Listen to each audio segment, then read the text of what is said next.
Hello, welcome to the Mr. Arsenal podcast for another Who Am I quiz. Well, I didn't say another, in a few weeks since we did our last one, just my health and all that. We're doing what we did a few weeks ago, but we're back. As you can see, I'm joined by Mike, the quiz master, the one that puts this all together, puts all the hours in to put this together. How you doing, Mike? Doing good, yeah. And as you can see, we're also joined by our three-time champion and in this current series, Richard. How you doing, Richard? We're going for the quad today. Well, I'm just going to do my best again, and hope I can do well. That's all I hope for every time. Do as best as I can, and if it's enough to win, then that's even better. And if it isn't, then I'll have to improve for next time. I've been on a good run though, so I'm happy at the moment.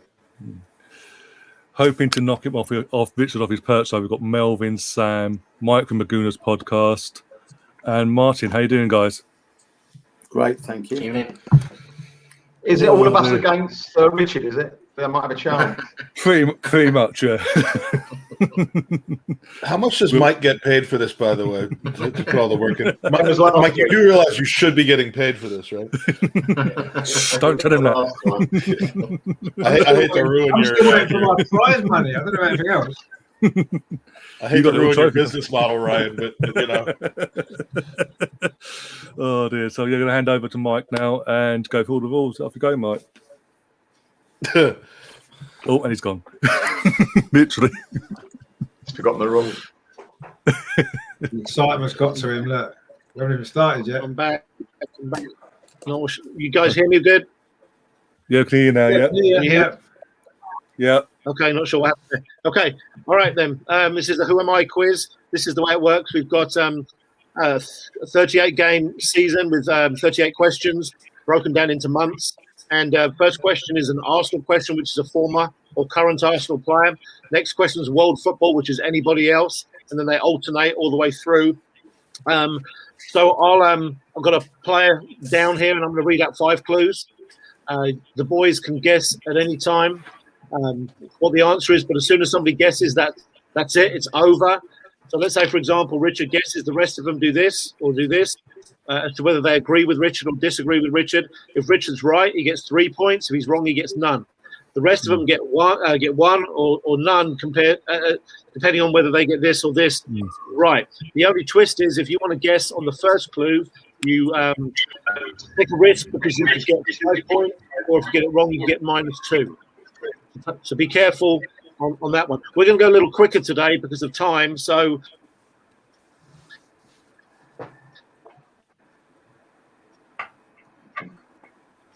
Is he frozen? I hope so. Otherwise, he's in a press. Quick gamble on how many questions we get through in an hour. I'm going the over under is 8. That is right. By the way, I don't know if you heard that correctly, Martin. It's 5 if you get it on the first clue.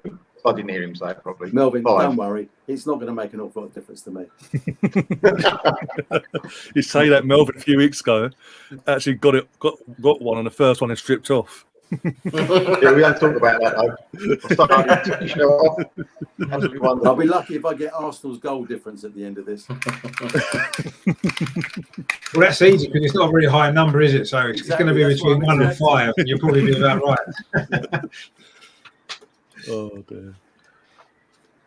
In fact, I think we're plus goal difference now, aren't we? We was in minus for half the season. Yeah, we are just in the. I think we're +2 or +3. We're just about plus, aren't we? We're not far off. Well, that's all I care about anyway. I mean, I don't care about Champions League or any of that stuff. I just want to be positive goal difference. Positive goal difference. Exactly. I don't like setting myself up for disappointment, so I keep the bar really, really low. Just goal difference. I do think we have lost our quiz master for a second here, but it's frozen on my screen. Don't bet yours. Yeah, it used to be that I like to have 11 players on the pitch at the end of the game, but even that we can't do. So we don't do that at Arsenal anymore. That was too ambitious, apparently. Even Leno had enough and thought we want to get some action and handball the ball into Rose Ed. Exactly. Oh dear. I had heard, and we had Mike on our podcast recently, and his internet was vastly improved. I had heard he had it redone, so this is a blast from the past. Yeah, exactly. This is like the last time he was on. I forgot what I said about getting paid. No, yeah, the last time he was on, he had Leon, and Lee absolutely went mental at one point. just before Richard came on. Oh yeah. That had Tom falling out his seat. Oh, Yeah, dear. fun and games that night. I think Mike's in a different room now, isn't he? Now as well. I don't know whether that's the reason. I don't know whether the signal doesn't know where he is because he looks like he's sitting in front of like one of those things they put behind the coach when they're doing the post game interview with all the all the advertising in the background. Yeah, it looks like he's in an interview booth, but he's actually like he's on the corner of Hornsey Road or something like that. But did anybody notice the minion as well? He had a minion in the corner. What? No, a minion. A minion. I'm sure there was a minion in the corner of his room before. I reckon that's what's eating his internet. Got gremlins in the system now. Yeah, he's got minions. Working on a little wheel, trying to get the fucking Wi-Fi working. This is a good start. Yeah. So what's everyone got on TV in the background? I've given up nothing for this evening. Don't worry, I've got all night. To be fair, none of us have given up anything. We've given up everything for the last 9 months, 10 months. 10 months, yeah. That'll be 11 months. What's left? What's left to give up now? Be 11 months soon. This quiz. Yeah. This quiz is about the only thing left to give up now. They take everything else away from us. Don't tell boys. My first one. Yeah, don't tell boys that. Oh dear. No, that's it. We'll be off air next. You can't have no. What are you doing? Having fun? Don't be silly. Stop that straight away. But it's okay for Nicola Sturgeon to come down from Scotland on a Saturday to come down to Twickenham in London to watch rugby in a behind closed doors game between England and Scotland, and then go down to the dressing room with the team that won and celebrate it up close and never bring out the trophy. When are people going to wake up to what's going on? Honestly, when? Because it's been nearly a year now. If you still haven't got it yet, you're never going to, are you? Let's be honest. If you haven't, Has anyone had the jab yet? Has anyone had the jab? I didn't know she went to Twickenham. I didn't realise she went to Twickenham. Yeah, England. Because she had all that aggravation with Boris going to Scotland for no reason. Yeah. And she goes down to Twickenham. Yeah, Boris goes everywhere for no reason. He appears in hospitals in London and he appears in hospital in Manchester or somewhere. He doesn't need to be there. So it's not essential, is it? So it's all right for him. We can do whatever we like. It's not essential, though, is it? It's not essential going to a rugby game, is it? I mean, she might be mistaken for the ball. Now. It's all fan-dabby dozy though in Scotland. Oh dear, no. That's what pissed me. As Melvin said, it's not an essential thing to come down and you can watch. It's on fucking normal TV, what we call normal TV, BBC One, ITV. It was on BBC One, so you could have watched it in BBC One Scotland for fuck's sake. No. Look, you're not allowed to go to your grand's funeral because that's not important enough. But you can go and watch the rugby because that's obviously more important. We know what's happening. We clearly know what's happening, so we just need to all wake up and realise, and then it's not a problem, is it? Because once we figured it out. I don't know what happened to Mark hasn't come back yet, but yeah, the only reason I knew about that because literally someone on one of the Scottish players on social media took a photo and put it on social media. Idiots. Yeah, see, because he wants everyone to know. He wants everyone to know what's going on because we need to know. We've been kept in the dark like mushrooms. That's the problem. And there's a few of us that have woken up and seen the light, but unfortunately, there's still millions that haven't. And until that changes, we're going to be stuck in this situation forever. In response to us, appreciate that, but we did. Mark was here. The quizmaster was here. He's disappeared, and I don't know what's going on. His internet's gone. Yeah, he says his Wi-Fi is gone. Oh god! So he'll be calling in now from his phone with 4G or 5G or WhatsApp or even the old-fashioned phone. Yeah, he's saying he's trying another way. One sec. Ryan even joined us to pick up Ryan. Yeah, Mike, the quizmaster, his Wi-Fi is down, so he's now trying something new about it. Hi, Ryan, how you doing, mate? Good to see you. There you go. You may not realize. Good man, Cheddar. You're a good man. Mike lives in a U.S. state called Tennessee, and what you might not realize about Tennessee is it's a little shady. Let's say so. It doesn't surprise me that the internet's not great. It's actually connected to the state I live in, but it's like night and day. That's Sorry, Dave. We have a whip round. We'll be able to get his internet back on for him. So we'll have a whip Yeah. round now. Yeah, quickly send it over to him. Do a GoFundMe page. Do a GoFundMe page for Mike's internet. Well, if it's good enough for Deluded Gooner, it's good enough for Mike. Well, actually, let's do it. Oh dear. And yourself. I don't know you guys that well, but anyone up for having a wank on camera? It seems to be the popular thing to do. So, Literally, Mike, I don't know if you've been watching any of these watch-alongs I do or whatever, but there's been someone in the chat every other stream or every stream with the name of no. Yeah. You know what? Chigs or Pepper. I know the guy. I like the guy. I don't necessarily like all of his friends, but that's not the greatest thing to have happened to somebody. And he wasn't doing that. But God damn it, it looked like it. It did look and it did sound like it. It was not a good look. But I mean, the guy didn't do that. See, I thought that had been set up to get that views. I thought it had been set up to do that, so it got people. I mean, look, I wouldn't put anything past the other guy, but no, that's what I mean. Yeah, that's what made me think. Here we go. don't think he really You guys needs. hear me? I don't really think he needs to do that either to get views, unfortunately. But Well, no, he probably Mike's doesn't. back. Mike. Can you hear me, guys? Yeah, Yeah, I can hear you. Yeah. not loud, but we can Okay, hear you. well, my apologies to everybody. I've been fixing my Wi-Fi at home and it's done, but at work the Wi-Fi I've been told has gone down, so I've had to do it this way, which is on my phone. So I hope you guys can hear me okay. Yeah, just about. Yeah. Right, let's, Okay. yeah. All right, you guys ready to crack on? Yep. Okay. All right then. Perfect. Okay. Well, let's go. Question number 1. Here we go. This is an Arsenal question. Clue number 1. Plays for VfL Bochum.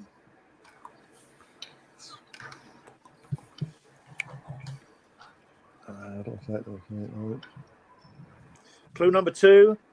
Didn't get to play for the Arsenal first team. Okay, not in. Clue number 3. He's 28. Clue number 4. He's not Mounts, Volts, or Bischoff.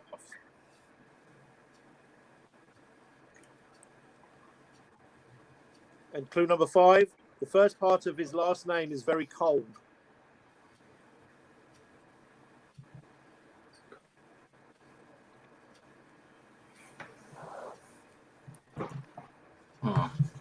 I know his name. Icefield.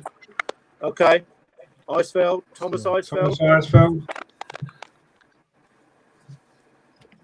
Yeah. Okay. Going yes. All right. Yes or no, Martin? Well, Agree with that? I'm bowing to Richard. You got thumbs up. You got a thumbs up to some likes and take the score. Oh dear. Oh, is it gonna? No, it's gonna score.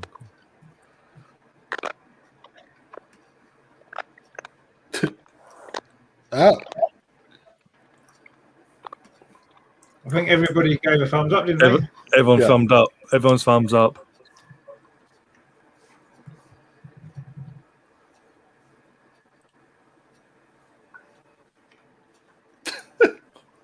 Oh, He's got it again.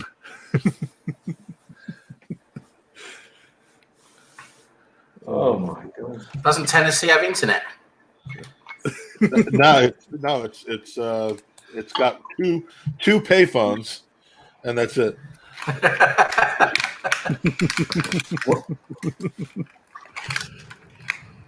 Oh dear God. Maybe he needs to go in a payphone. That might be a better option. Just ring it in on the phone. Oh dear. Gotta laugh. This happened on Who Wants to Be a Millionaire one time, didn't it? The whole show just froze for 2 hours. Did it really? I remember that. Did somebody cheat on that one? Nothing. Yeah. Nothing I say actually happened. Oh, here he is. Right. Here It's he that is. million, I'm telling you. Okay. All right. Sorry, guys. My apologies. Can you hear me okay? Yeah, you better know. Yeah. All right. I've gone back on the original system. Apparently it's working, so this is like a comedy hour. Sorry about this. Well, Richard, you got it right. Well done, man. Right. All right. Okay, here we go. Let's crack on. Question number 2, world football. Clue number 1, taller than Bale, but we look similar from behind.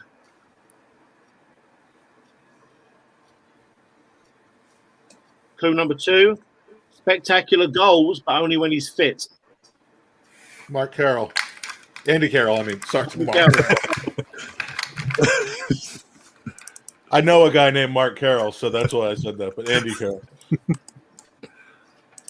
All right, thumbs up and thumbs down on Andy Carroll. Ryan says yes. I'm saying no. Yeah, mate. Oh, okay, yeah. Sam?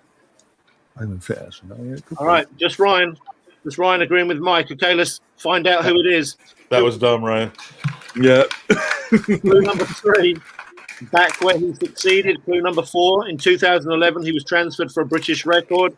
And clue number 5, Yes. clue number 5 is initials AC. Mike got it Yeah. right. Well done. Well Yeah, done. Mike. No faith in the Yank. No faith.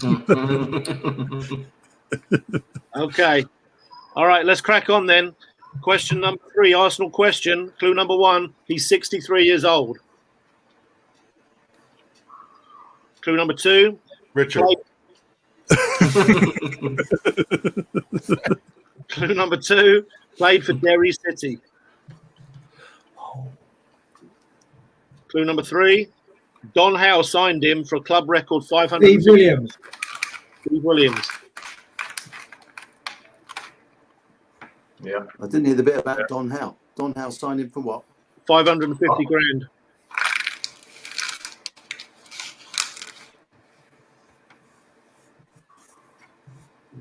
What do you think, Martin? Sorry. Carry on. Sorry. Yes, you agree? Thumbs up, thumbs down? Yeah, he did a thumbs up, I think. Okay. All right, very good.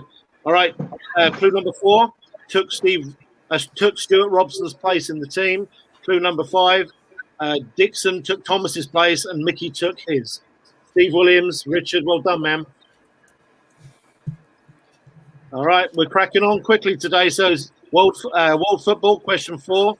Clue number 1, linked to Arsenal as often as Villa. Draxler. Oh, I was going to hold out for that. Ooh. You've gone big as Always well. back. I decided to go big. 'Cause I'm risking my previous Andy Carroll to try to double up here. There's so many people that could fit this bill, though. Yeah, that's what I was waiting. All right, Melvin doesn't like it. Sam doesn't like it. Mine doesn't like I it. don't like it. I don't like it. You know. I think I know who it is, and it's the other one. But Ryan doesn't like it. Okay. All right, then let's find out. It's for 5 points or -2. Clue number 2, he nearly died in 2019 from a temperature. Clue number 3, played almost his entire career in Italy. Clue number 4, he's a keeper. Sorry, Mike. Clue number 5,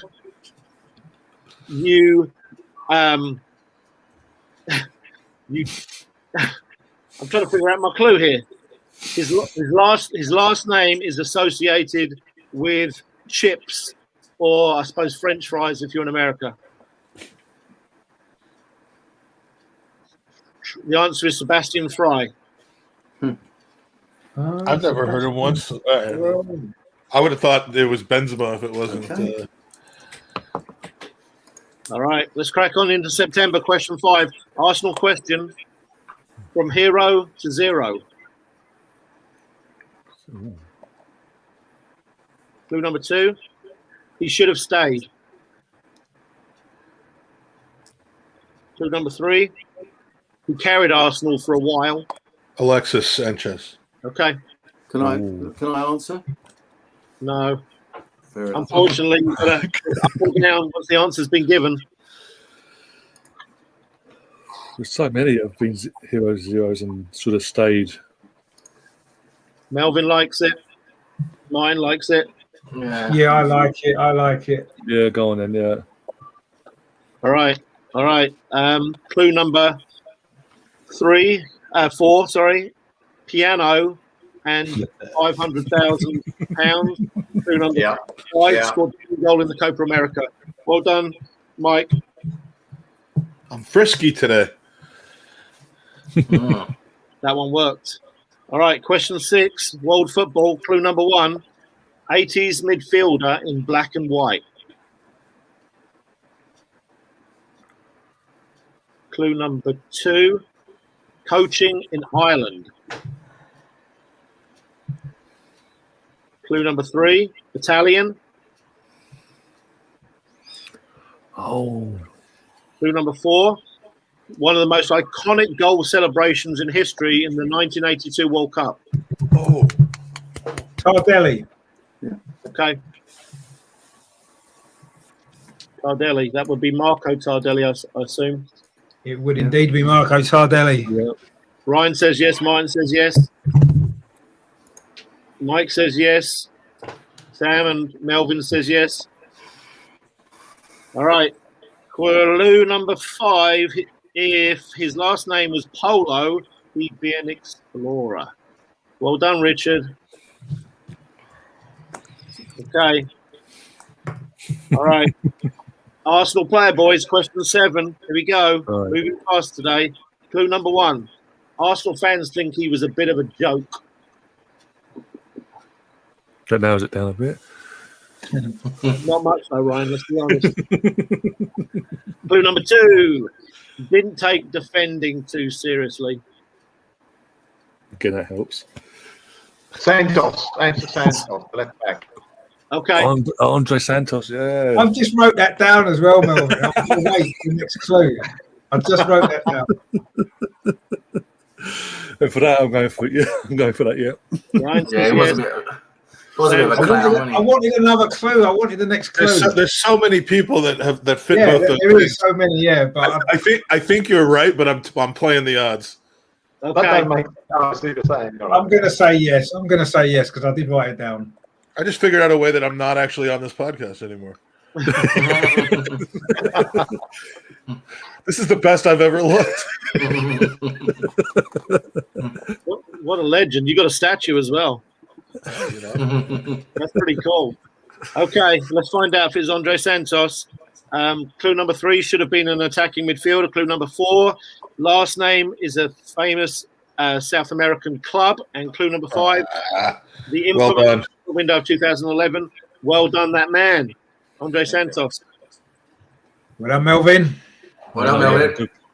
Oh, Didn't get get my caught. coat down. Didn't get caught going like 200 kilometers an hour or something like that at one point. Yeah. There was a song we were singing, wasn't it? Andre Santos, he drives how he likes. Yeah. Right, cracking on, boys. Question number 8. Here we go. Question number 8. World football. Clue number 1. Southampton had a player that had a surname similar to his. Southampton had a player surname similar to his. World football. Yeah. Clue number 2. Aphrodisiac. Clue number 3. Named after Thomas Edison. Clue number 4. Coached by a famous British actor. Clue number 5. November the 19th is the day I'm honoured every year in my country.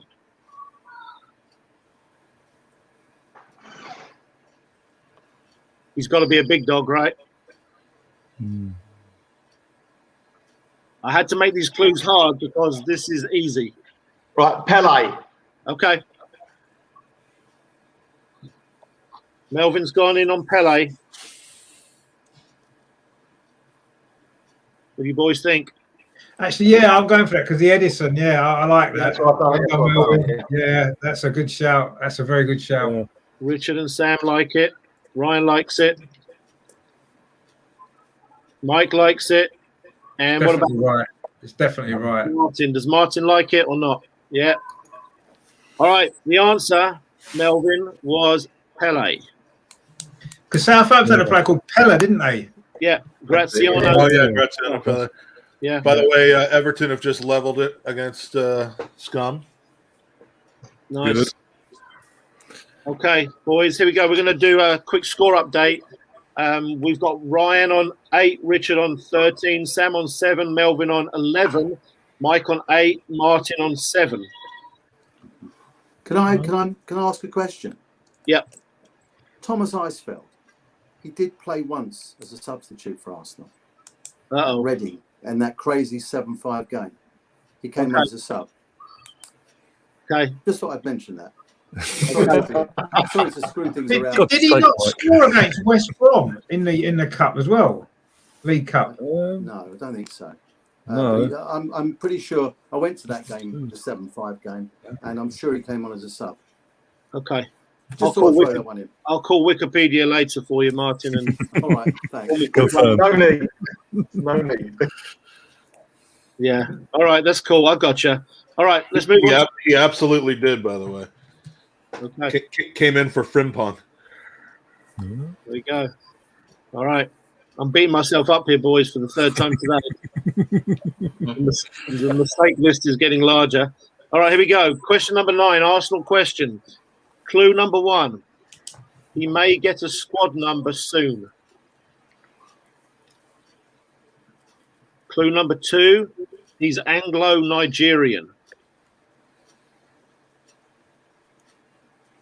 Oh, Okwonkwo, whatever his name is. Okay. Arthur Okwonkwo. I'm sorry, I can't pronounce his name. That's He's right. he's a young goalkeeper. That's Arthur brilliant. Okwonkwo. Everton have just taken the lead where Charleston scored 2-1. Come on.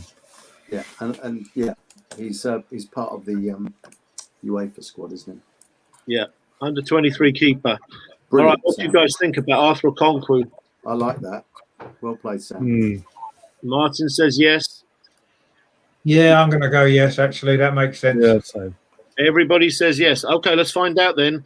Question number 8. Clue number 3. He's 18 years of age. Clue number 4. Versatile midfielder.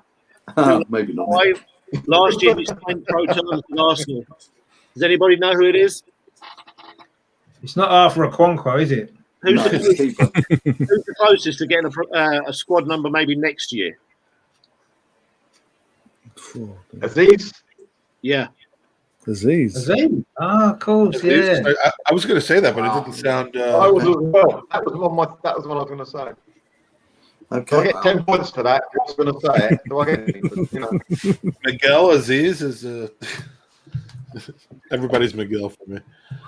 All right, here we go. We got question number 10. World football clue number 1. North London to Spain.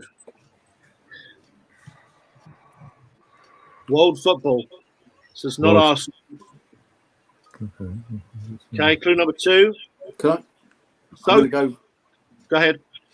Vinny Samways. Vinny Samways.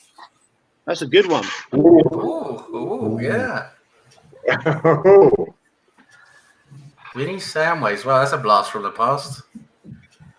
Vinny Sideways. Do you remember that? But there was 2 to choose from, and I've just gone with the most obscure one. The other one I think we can probably all guess.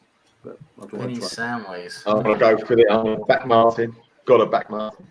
Oh, well, Yeah, I think I'll go for that. Oh, it's a good shout. It's a good I'm shout. going to say no. I'm not sure if Mike could go with Vinny Samways, though. That's my kind of. So I'm going to say no. I think he's a bit too obscure for Mike. I know he likes some funny ones, but I don't know. There's no one is too obscure for Mike. Well, no, I don't know. I've just got a feeling that's not a Mike answer. I don't think. You say that. He doesn't. There's only one more option. Richard using psychology to win. Yes, that's what I'm using. Yeah, I mean, it's probably right, but it just doesn't seem like a Mike answer. Okay. All right. It's scary, Richard, how well you know me or don't. I don't know. Let's find out. Yeah, Bale would be too ezy, so I like the red. He won't be Gareth Bale. He won't be Gareth Bale either. It'd be something really obscure. Play for Barnet or somebody. I think it's Kieran Trippier. Okay. Yeah, that could be him as well. Yeah. Could be. Let's find out if Martin got 5 points or lost. That's a Mike answer right there. Is Trippier. Yeah. All right, here we go. Clue number 2. So did a TV presenter, but he went in the opposite direction. Clue number 3. Looked like a serial killer. Clue number 4. My surname is a boy's name and something that a man never wants to go. And clue number 5. Spurs and Scotland. Who is it? Oh. It's Archibald, yeah. Archibald, yeah. Yeah. Oh, of course, yeah, Steve Archibald, yeah. Oh, well. He went to Barcelona, didn't he? Yeah, Barcelona. Maybe I won't be so bold next time. No, got to try. It's good. It's good to They got to try, exactly. Mike, I dare you, if you don't know who he is, you look like you might not remember him. You could go look on the internet, but it might come with a warning because he does look like a serial killer. He was a Serial big killers player, are scared. Serial killers look at me and they're scared away. So I'm not. All right. Okay. Unfortunately, Martin lost a couple on that one, but it was definitely a shout. Penalty to Everton. Bloody Just hell. keeps getting better. Wow. Tottenham falling apart all of a sudden. It's going through VAR. Yeah. Sorry. Well, they won't get it then. Good. All right. Let's crack on with Arsenal question. Question 11. Clue number 1. Somewhat famous for not doing much. Okay. Clue number 2. Never had much hair. Lead judges. I've actually got pictures that show otherwise, which is it's weird to see. 3-1. Can I Everton. have a guess? And I'm going to say Steve Bold as a serious guess. Yeah, Okay. I was going to say that. Yeah. Okay, we'll go with Steve Bold. Then But sorry, what was your first clue? You said it was. somewhat famous for not doing much. Sorry, Lee. Because that's the thing. I know Steve Bold had like a very nonchalant I'm style. sticking But with judges. No, I don't think so. Lee Judges would be a better answer, actually. Because those first 2 clues kind of fit pretty well, don't they? But on down the line. Sorry, Lee, I love you really, mate. The next I'm one's trying going to to think be of other players with not much hair. There's not that many, is there? Trying to think of them. the next one's going to be might as well go veins for Bold. bulging out of his head. Go for Baldy. All right, As we Boldy, speak. yes or no? I'm not going to And I wish No. I was gonna- All right, Sam says yes. Everybody else says no, apart from Mike. Mike and saying Sam, and Sam and Ryan. I'm saying yes. Mike, Sam, and Ryan said yes. Okay, let's find out then. Clue number 3 is Stoke. Clue number 4 is the younger players. Clue number 5 is Anfield '89 legend. Sorry, Steve Bold, if you're watching, but you didn't do much with Arsene Wenger. We wouldn't let you do anything, right? Oh, yeah, of course. Yeah. Oh, as a coach, right? Yeah. I'll take that back. That was a cryptic one. Very good. One. Yeah. Yeah. Sneaky. All right, what world football chaps? Question 12. Clue number 1. He wore a hairband. He did. Okay. It's definitely a man. And he wore a hairband, but many others have worn a hairband, I Yeah, suppose. I've got quite a few, so I'm holding off now. Lead judges. I'm going to go. I'm going to guess Ronaldinho. Ronaldinho. Okay. Oh, we're going for the first one. Oh, bloody hell. Who went for that? Martin.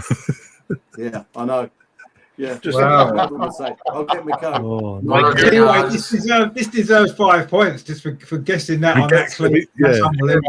Pure odds play right here. There's so many people. Yeah, there's literally 100 players that could be. So to I've guess it on literally the first player, was unbelievable. There's literally, she just said that I've got literally hundreds of players going through my head that I know wore Yeah. headbands. If you'd said, I had about 10 after that clue. I was going to get nowhere near. I'm going to say no then, just on that basis. That I think if it's you had said far too early. Hairbandinho, then I would have actually, I would He deserves to be right though. He deserves 5 I'm points. desperate to get some points. All right, Melvin and Ryan, what do you think? Now I'm going to go now as well. Sorry. All right, Sorry, let's find Martin. out. He could be right. He could You be could, right. yeah. He could be. Here we go. Let's find out. Clue number 2. You got the answer. First and last name initials are the same. Clue number 3 came to prominence in the 1990 World Cup. Clue number 4 Goal scoring ratio was never good, even at Rangers. Clue number 5. Remembered for being hacked down by 3 Cameroonians in 1990. Who's that? It's a very Caligari or something or other. Canija. That's the one, yeah. Claudio Canija. They were literally trying to hack him down, and he hurdled them like he was in the Olympics. Oh, you did right, yeah. So it wasn't Ronaldinho then. That's Right. Ronaldinho had one amazing year at Rangers, and I'll never forget it. But. To be fair, that was a good shot anyway. It was. Right, Really well, right. yeah. I mean, what it's brave to guess on that one after that clue, to be fair. Yeah. The next question, Martin's going to guess before the question. Yeah. You should see me play poker. Oh boy, here we go. We're in November. We got question 13, which is an Arsenal one. Has legs. Clue number 1. Played for St. Pauli. Which Arsenal player played for St. Pauli? St. Pauli. Clue number 2. Chuckyo High School Video. Chuckyo High School Video.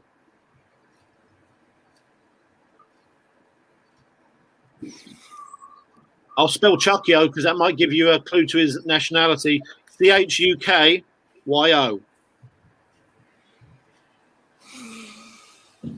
Not many nations would have a high school with that name. Chuckyo High School Video. Clue number 3. Many thought he was going to be a huge star. Park, what's his face? Park. Park. Yeah, That'll do. Yeah, I do. That'll do. Park. We've had a Park. Park. Well, I can't remember the rest of his name, but yeah. I'm going to say no. Young Park, maybe? Something like that, yeah. I actually think it's Miyachi, not Park, Right. but What about Martin? What do you think? Yeah, I'm happy Yeah. with that. I like Okay. that. Miyachi was Great shout. Miyachi. By the way, he was on a list of like the next 10 world-class footballers with some people that did end up on that It list. could have been in the moto as well, I suppose. Yeah. Anyway, I've said it now, so let's crack on. All right, let's find out. Let's find out if it was Park. So, clue number 4, also played for Wigan and Bolton. Clue number 5, played once for Arsenal and twice for Japan. Ryo Miyachi. Yeah. Yeah. Miyachi. Okay. Okay. All right, we're cracking on world football, boys. Question 14, clue number 1. Werewolf. Okay. Werewolf. Clue number 2. His best goals per game ratio was with the Portland Timbers, where he got 16 in 22.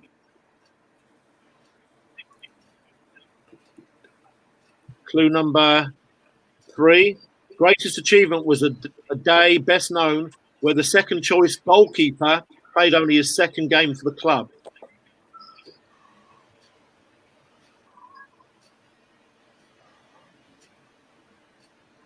Clue number 4, managed in Thailand and Indonesia.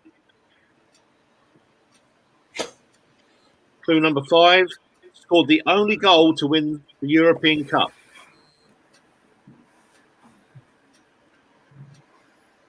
My subscription for the Indonesian Premier League just ran out, so I'm not sure I know.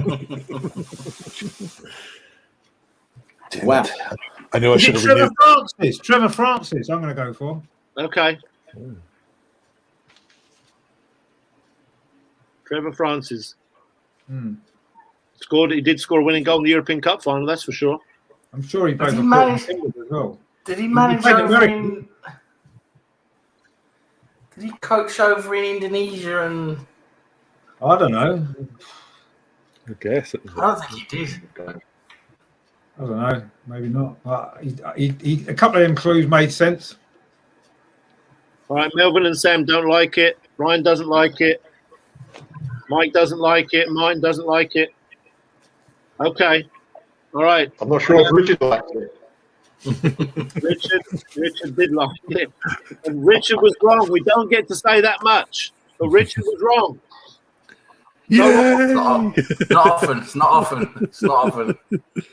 It was Peter With who scored the winning goal in 1982, and the goalkeeper. Who remembers who the goalie was that I think had to come off the bench? I'm not sure if he came off the bench or Nigel Spink.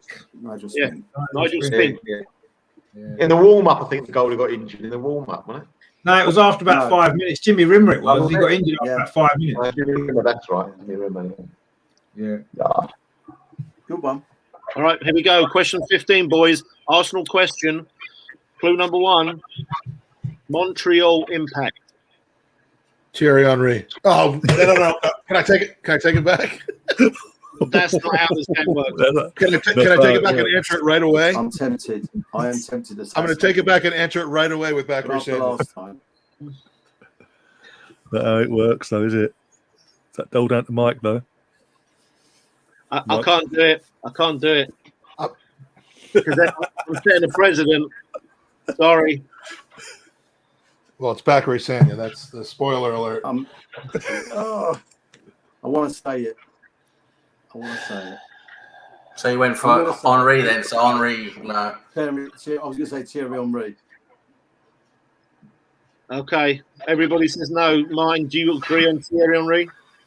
I don't agree on it. I fancy Thierry Henry. All right. He says yes then, right? Yeah. He was manager there for a while, wasn't he? Like 2 minutes. He's manager there now, I think. Yeah, still there. Oh, okay. But the answer is Bakary Sanders. Okay. Or somebody better. Let's find out. It could be Thierry Henry. Clue number 2, Ludovine. Clue number 3, Benevento. Clue number 4, not tall but a monster in the air. And clue number 5, like many, he went to Man City. So Mike was wrong, right? He was wrong then, right? I'm consulting my legal team right now just to find out what my options are. I just want to know what my options are in case. It's not a threat yet. You can cancel me. It's all good. You just need to hope that Mike is like Boris and just changes the rules randomly when he feels like it. Yeah. All right. Next one actually is set up for Mike Feinberg to knock it out of the park here, so he's going to get this back. Here we go. Question 16, World Football. Clue number 1. Was supposed to be the best player to ever play soccer in his country. Supposed to be. Say it again. He was supposed to be the best player to ever play soccer in his country. Predicted. Freddie Adu. Freddie Adu. Ah, well done, Ryan. If that's right, you snaked it. We don't need to go to the replay. You got me clear, but all right. Votes on Freddie Adu. It was really about 40, wasn't he, when he said he was 13? Yeah, he was 14, and I think he looked older than I do, and that's hard to do. Because when he got to like 18 or whatever, he was just completely rubbish, wasn't he? Yeah. Oh, he was awful. Okay, Richard, what do you think? I'll go yes, actually, just because it makes sense the more I think about it. Okay, I think everyone's voted on that one. So let's find out if it was Freddie Adu. Clue number 2, 3 letters. Clue number 3 seems to be touring the world. Clue number 4 came to prominence as a youth player, just round the corner from the guy on the top right of your screen. Clue number 5, I think a $1 million deal with Nike before he'd even made it. And maybe Mike can take over and tell the story, because I know that he was from or close. He started in Mike's neck of the woods. Is that right? Yeah, he played for the DC United Academy, and he's on mute, is he? I don't think. Yeah, no, he played for the DC United Academy. He was, like a 14-year-old who had the body of. I mean, he was like he looked like. He had the body type. Not the look, but the body type of that guy for Wolves, Traore, and he was 14 years old, and he peaked at 14. Yet he's still playing somewhere. Like I saw him play in an exhibition, I think 2 or 3 years ago, and he still sucked. This is pre-Landon Donovan and obviously pre Pulisic, but everyone was looking for like the first American to make it overseas in a way that like exceeded like John Harkes and the guys that had done it in the mid '90s. And Freddie Adu was the great hope, and we're still waiting. I guess Pulisic, you could say, has done it. But yeah, his Wikipedia page will tell you that he's been on a tour of the clubs in the world with the most bizarre names. You won't recognise half of them. So kind of flops. We'll do a score check here. Let's see what we've got. We've got Martin has 4. He'd have a lot more, but he lost a bunch on guessing on the first. So mine's got 4. We've got Sam's on 13. Melvin and Mike are on 15. And Richard's on 17. We have a leader right now that is not Richard. His name is Ryan, and he's on 15. He got 5 points in the last one. Sanya caught. I should have 22 if not for Sanya. Haven't I got 20 points, Mike? Huh? Haven't I got 20? That was a 7-point swing. That was you've heard of 6-pointers. That was a 7. There's always a possibility I'm wrong, Richard. Do you have a record of what you got wrong? Yeah, I've got a record of my points, yeah. Okay, then I'm trusting you. I'm trusting you, Ryan. It was short-lived, man. I've got a record of his, and he has 12 points. I thought it was 2. As long as we're just accepting, you know.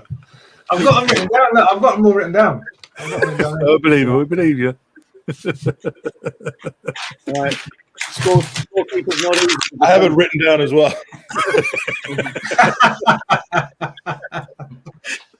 All right, we're into question 17, which is December. So we talked off air about stopping this a little earlier today, or we could continue. I know Mike can't be here. What do you guys want to do, Ryan?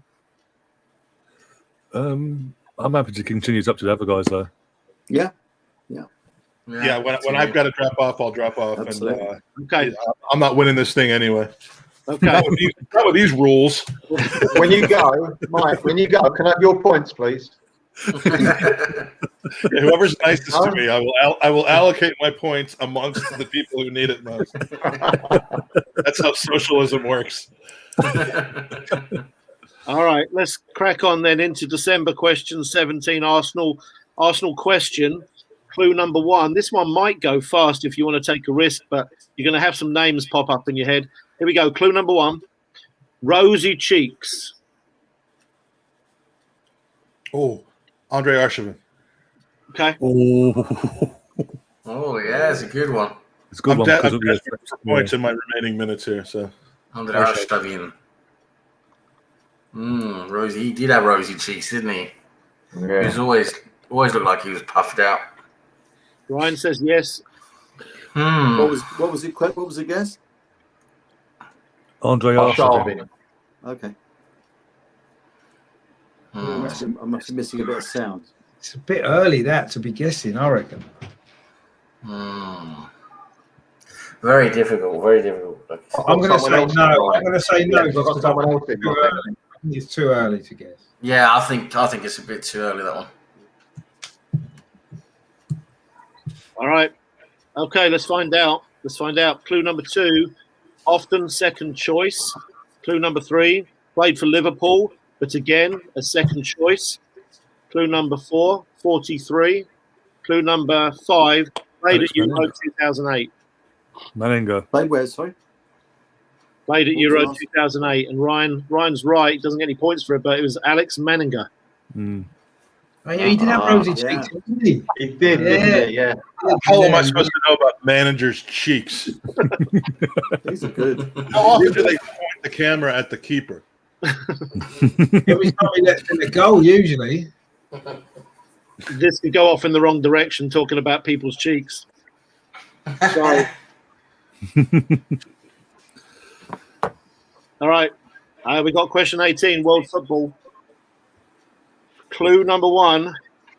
Not everyone can score the winning goal in the World Cup final.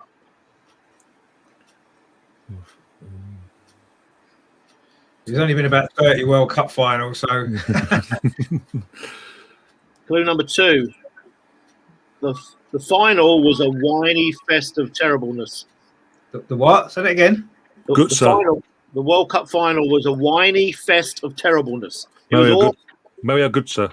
Mario Götze. Okay. I think it's the German guy myself, so I'm going to say no. That is the German guy. No, the German guy from 1990 who's got a penalty. Bremer. Okay. I've got to say. Well, he was West German. Yeah, he was West. Technically. That was by far my favorite World Cup. 1990. Sam? This is a good shout, but I'm going to go no. Okay. I mean, Vin in the chat, it's got the two players I was thinking of, and the one I answered were the two people I was thinking of straight away when he said the first clue. Okay. All right, Martin said no. So let's find out. Clue number 3, he took penalty kicks. Clue number 4, famous goal, he chose to shoot with his weak foot. And clue number 5, AB. So, yeah, it was Andres Bremer, who was a left back, and he took it with his right foot. Good one. Okay, cool. Yeah. The important thing is I went on the second clue, not the first clue. Yeah. Yeah. I would have got it on the next clue, and I would have got 3 points. So I'm actually very disappointed about that. All right, let's crack on. Arsenal question 19. So we're almost halfway through here. Clue number 1. He died in 1992. Oh, we're going back now. Jeez, okay. Clue number 2. Some knew him for his bravery on the pitch. Others knew him from being outside the ground. Jack Kelsey. Okay.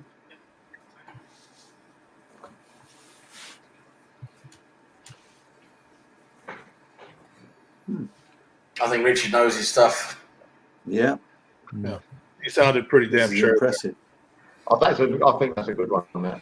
He put out, he was in the shop, wasn't it? Yeah, he was in the shop, yeah. Okay. And he was brave goalkeeper, they tell me. Yeah. Okay.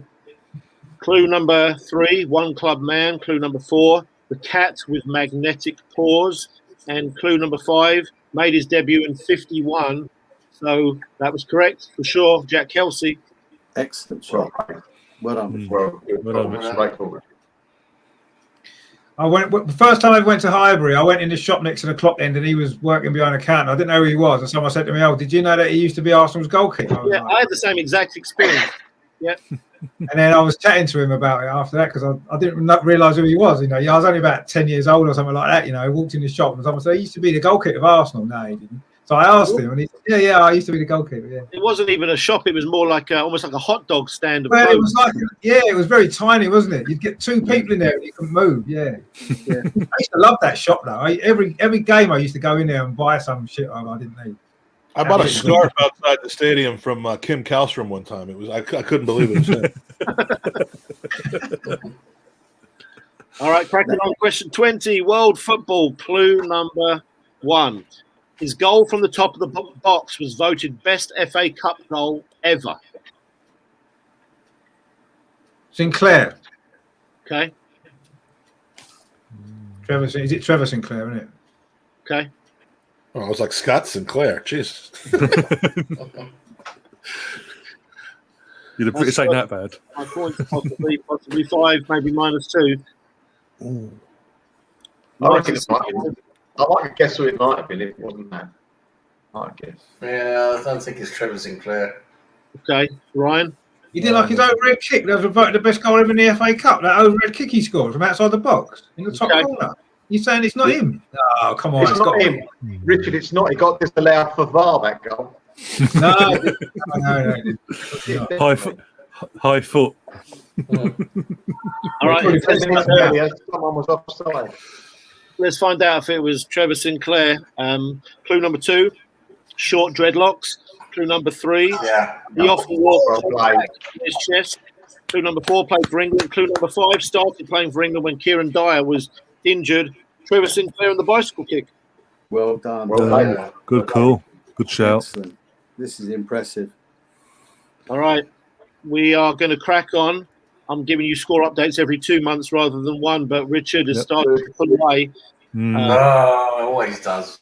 Always does it this time of year. You take points off me, and I'm gonna retaliate. Yeah, kidding. That was a big mistake on my part. It was. All right, January, fellas. Question 21. Clue number 1. Currently trying to rebuild his new career.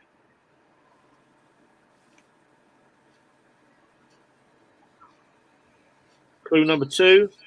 Born on August 17th, 1977. Thierry Henry. That is his birthday, and he shares it with who, Richard? I don't know. Don't care. It's his birthday. I know that. He shares it with William Gallas. Oh, does he? Interesting. I didn't know that. So there's Maybe your it was William Gallas. dilemma. Maybe William Gallas is the answer. Legend. I'm thinking with Thierry Henry. I'm still going Sam with says yes. Melvin says yes. Martin says yes. Mike says yes. Ryan says yes. Everybody's trusting Richard this time. All right, let's find out if he's got the 3. Clue number 3: French first name, British surname. Clue number 4: his pinky caused a real stir. Clue number 5: wants to manage Arsenal one day. Richard again, 3 points. Thierry Henry. Excellent.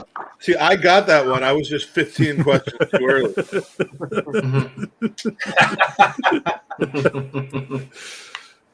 Oh, dear. You foreshadowed it. Yeah. All right, let's crack on. We'll see if we get a couple more before Mike has to jump off there. Question 22, world football. Clue number 1: have you seen my wife? Or his wife, more to the point. Peter Crouch. Okay. Ooh, big one. No, Mike built it up too much to be Abby Clancy because she's a rotter. So it definitely isn't Peter Crouch. I'm saying nothing to. I mean, there's too many wags for it to be that easy to pick the right one with one clue. Okay. Nobody likes Ryan's guess. Let's find out, Ryan. I was going by the height, by the way. Because if you're right, Ryan, I do believe this is going to be the clip that's going to make it on Twitter because everybody else is going to get. I'm making a prediction, Twitter, if you're watching me. Get ready to do the judges dance. That's right. Clue number 2. She's much smaller than him, but then Clue number 3, bicycle kicks. Clue number 4, had a good goal-scoring record for England. And clue number 5, he once said, had I not become a footballer, I think I would be a virgin. That's outstanding. Well done, Ryan. Well played, Ryan. It's all about the height. No, I gotta look at this person here. What am I missing? It is Peter quite. Crouch is about 8'4", built like a beanpole. I know who Peter Crouch is. I'm talking about He's a praying mantis. That's what he is. Oh dear. This Let's is do it. my mind off the Tottenham game. It's not my type. Okay. Whilst he's looking up, and Abby Clancy. before his wife walks in the room, we're going to crack on with an Arsenal question. Question 23, clue number It 1. is convenient that you asked that right before I'm about to go off screen. I'm looking around to make sure Saliba isn't next to me. All right, here we go. Clue number 1 on this Arsenal one. Arsenal fans didn't know much about me. There's been plenty of those. Yeah. Clue number 2. We liked him, then he got hurt. Oh, Eduardo. a few of those as well. Oh. A few of Eduardo de Silva. That's a good shout, actually. Based on that clue. Yeah. Okay, Mike says yes. I thought it was Kalstra, but that would have been he got hurt. Then we liked him. We liked him. You liked him because you bought a burger off him. You didn't like him. Oh dear. Ryan and Sam, what do you think, Eduardo? Just think there was more other players who got injured, long-term injuries, not long after we got them. But yeah, I suppose Eduardo is the most prominent. Okay, all right, let's find out then. Clue number 3, played against Mane, Firmino and Salah, but not for Arsenal. Clue number 4, I hope that my daughters don't tell me for 10 more years that they want to get this. That's weird. Clue number 5, signed for City but never played. Ooh. I do not want my daughters to marry. Pablo Mari. Pablo Mari. Mari. Yeah. Okay. It was like Reginald Lade. All right, guys. Sorry to have to duck out early. I got to head out. Thanks for including me, Ryan. Great channel. Mike, all the hard work is done. You deserve a raise. It's nice to see and meet the rest of you, but kick on. Enjoy the rest of the quiz. Cheers, Mike. Cheers, mate. Cheers, mate. Take it easy. Well, mate. Okay. All right. So we're back end of January here. Question 24, World Football, chaps. Clue number 1. Before this club's fortunes changed, he was one of their heroes. Clue number 2, dribbling wizard. Francis Lee. Okay. Faustino Asprilla. We're going to go with Francis Lee was the first one called there. So let's vote on Francis Lee. Melvin says no. I don't think he was a dribbler, was he, Francis Lee? More powerful player than a dribbler. Wasn't known for dribbling, was he? He's dribbling when he was 80. He's probably Colin Bell then. It's one of them two. Okay, let's find out then. Let's clue number 3. He wore way oversized jerseys. Clue number 4, he had brother on his chest. Clue number 5, Georgian. Ah, Kinkladze. Yeah. Kinkladze, sorry, yeah. Georgi Kinkladze, yeah, he was a wonderful, wonderful player before City had all the money, right? He was. Yeah. He was their star player, wasn't he, before they... Yeah, all the money came in. He played for Everton as well. Probably. Okay, we're going to do a score update here, fellas. All right, we've got Mike has bowed out on 15. We've got, let's see, Martin's up to 10, Sam 18, Melvin 19, Ryan 27. There's a big gap there. And he's close enough to Richard to catch him. Richard is 6 ahead, 33. Did I get that right, Richard? Hang on. I've been paying close attention. 33, yeah. Yeah. Okay. All right. I'm not in trouble. That's good. February, here we go. Arsenal player, question 25. Clue number 1. Too much, too young.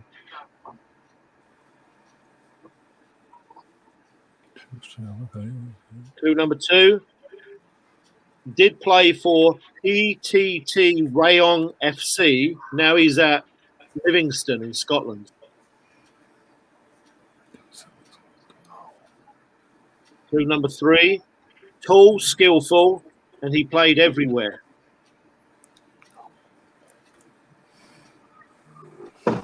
Clue number 4. Aeroplane.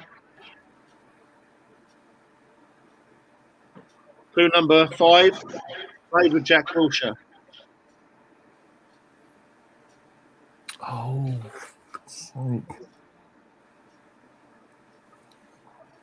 J. Emmanuel Thomas. Okay. Was that Martin that said that? That's Martin, yep.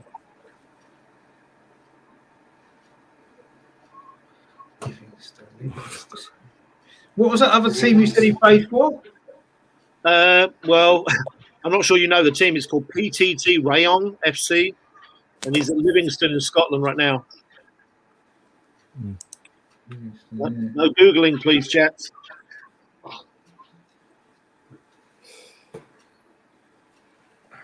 I'm going to say yes. Okay.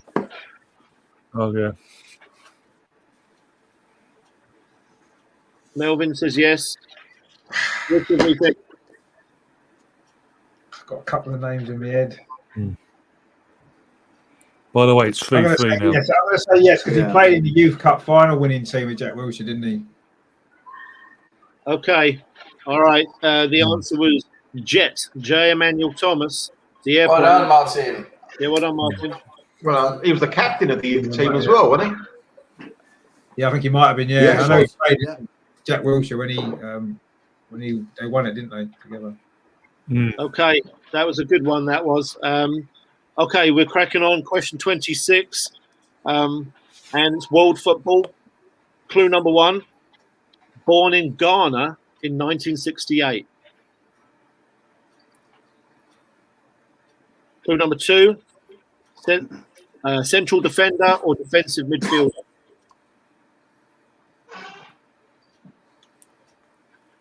Clue number 3. A solid rock of a player. Clue number 4. Won the Euros and the World Cup with France. Marcel Desailly. Okay. I was thinking of him. As soon as he said Ghana, but I was putting it all together in my head. When you said Ghana, my first thought was Michael Essien. The dates. It was a date that put me off Marco Essien. His date of birth. 68. I don't know how old Michael Essien is. Well, he's played for Mourinho, didn't he? But he didn't play for France, did he, Essien? Or did he? No, he was Ghana. He actually played for Ghana itself. I know he was born in Ghana because Thomas Partey was talking about him.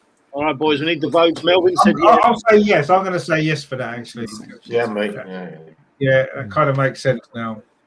Sam says yes. Martin says yes. Okay. All right, let's find out then. Clue number 5, Chelsea and Milan. So, yeah, well done, Ryan. Marcel Desailly. Well done. Excellent. All right, question 27. Here we go. This is Arsenal. Clue number 1. Captain in the youth team.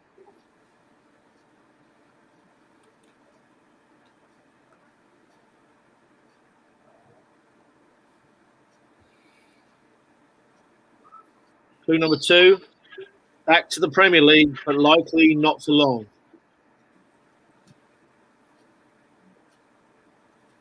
Clue number 3. Carl Bartley. Okay. Ryan said Cole Bartley.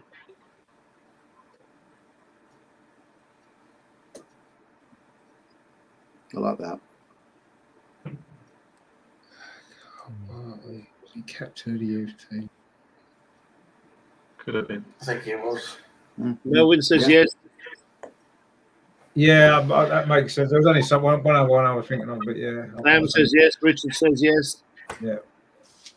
Martin says yes. Everybody likes that one. All right, let's find out. Clue number 3, debut versus Olympiacos away, which seems to be a whole lot of players who have their debut against Olympiacos away. Clue number 4, West Brom, Swansea, Bolton and Leeds. And clue number 5, KB. Well done. Ryan is doing fantastic. He's actually 2 behind Richard, so you never know. No pressure. Coming for you, Richard. This is where he turns it on now. Just goes bang. He brings on his subs, doesn't he? Yeah. Got decent subs bench. All right, here we go. Question 28, guys. World football clue number 1. Could have won the Ballon d'Or last year, and some people thought he should have. Lewandowski. Okay.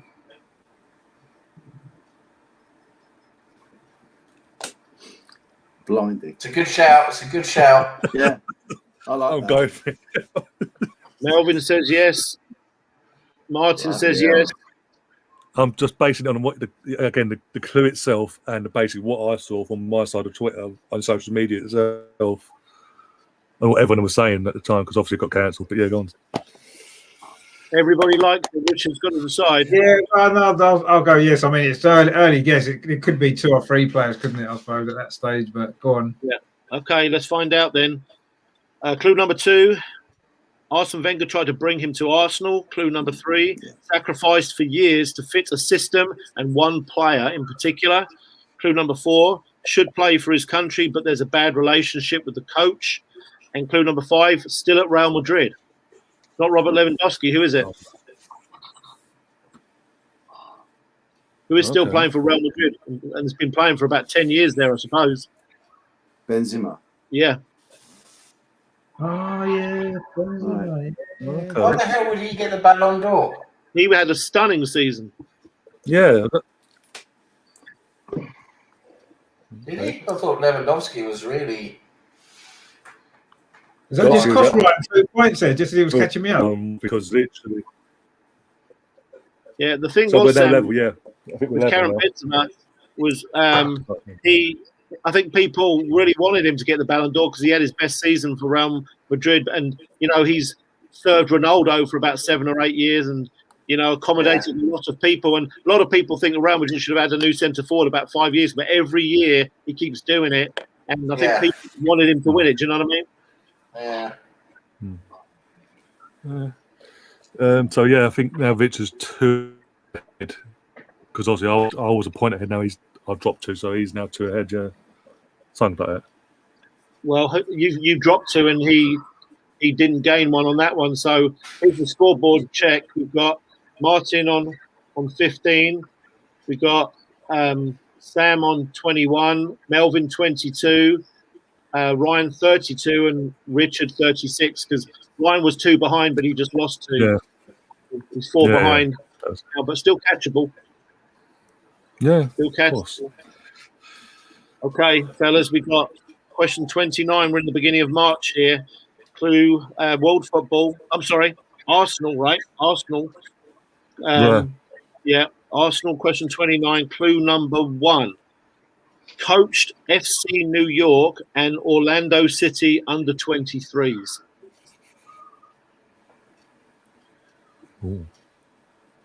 Clue number. FC New York. Patrick Vieira. Okay. I'm just going for it. But risking it all for the biscuit.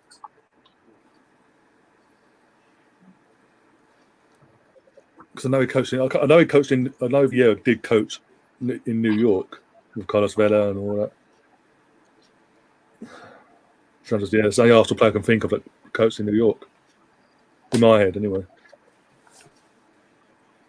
Yeah, that's the right. It's the Orlando thing that's putting me off. Yeah. That's what's thrown me, Orlando. Yeah,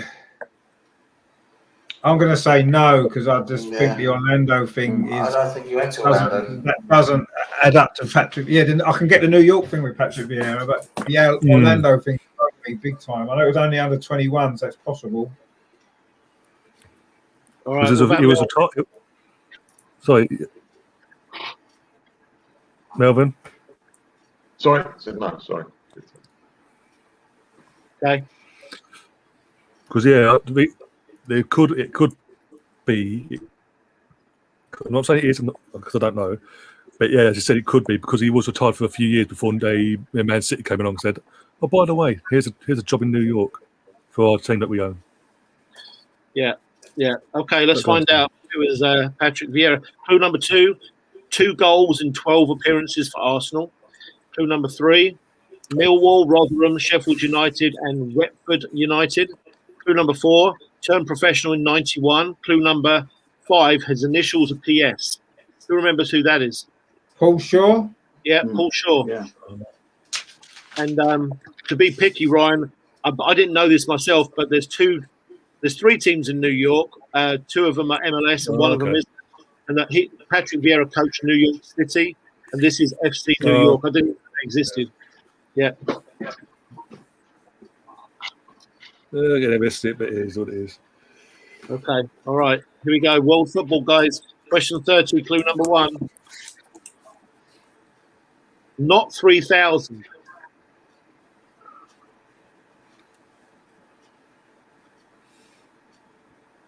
Clue number 2. scored off the bar when they thrashed Brazil?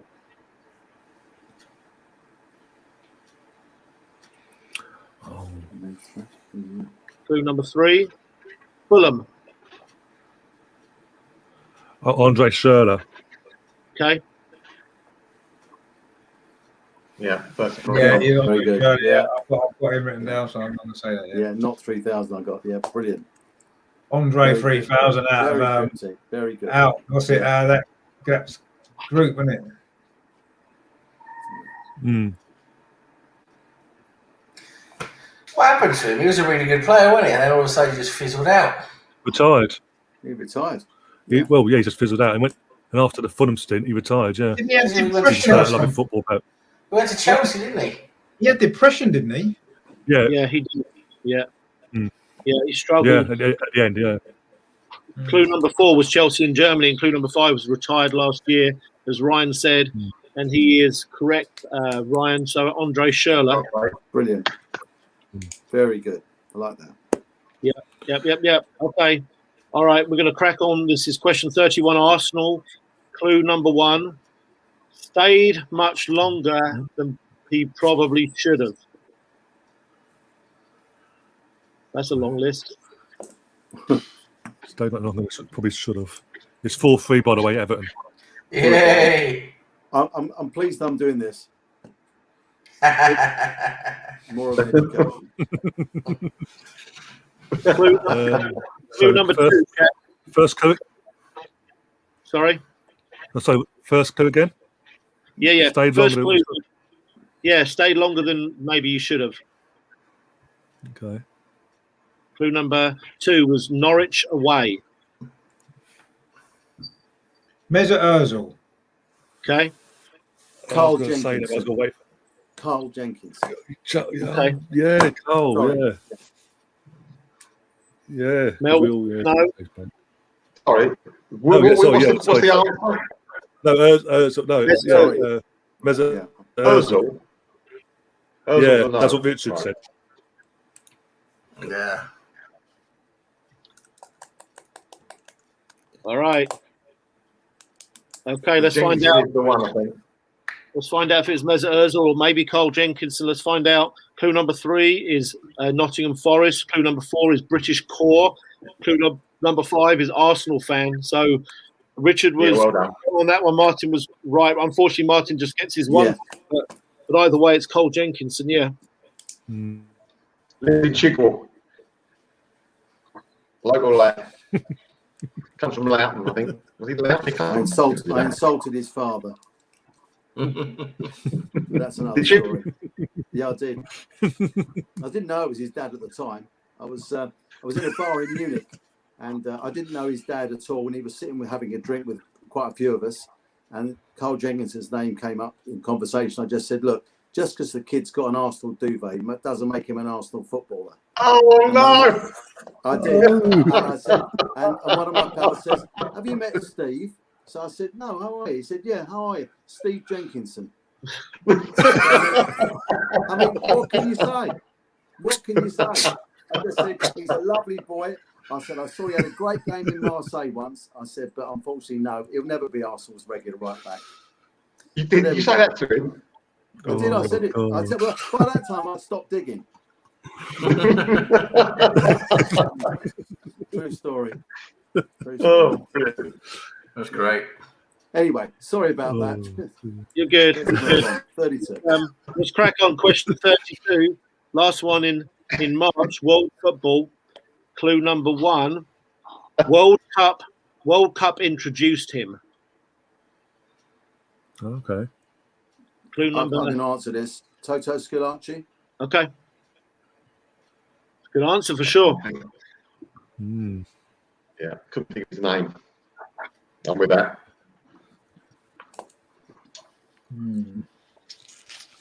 What an impact he had in the World Cup, eh?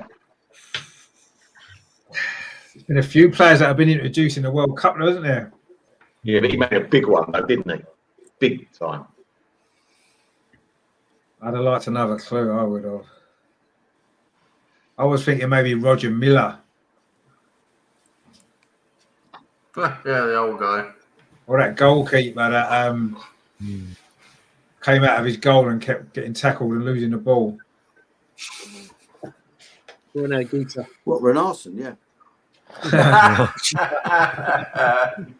I'm being cruel. The only way he'll make the World Cup is if he's watching it on telly.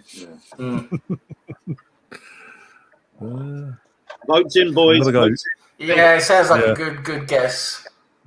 Yeah, I'll go. Yes, I don't think it is though. Okay. Playing tactics now. All right, let's find out if it was Toto Scalacci. Clue number 2, flag dance.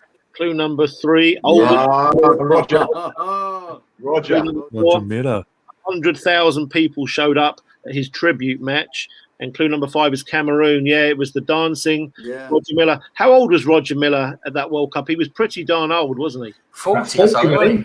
Yeah. Yeah, I think it was about 40. Yeah, 40 or 41, yeah. He said he was 23, didn't he?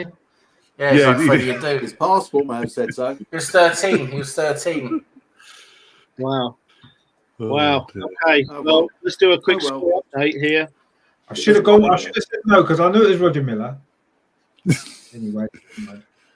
All right, Martin's moved up to 16. We've got Sam on 24, Melvin 25.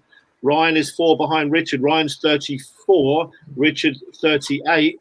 So it's still up to grab those two, I think.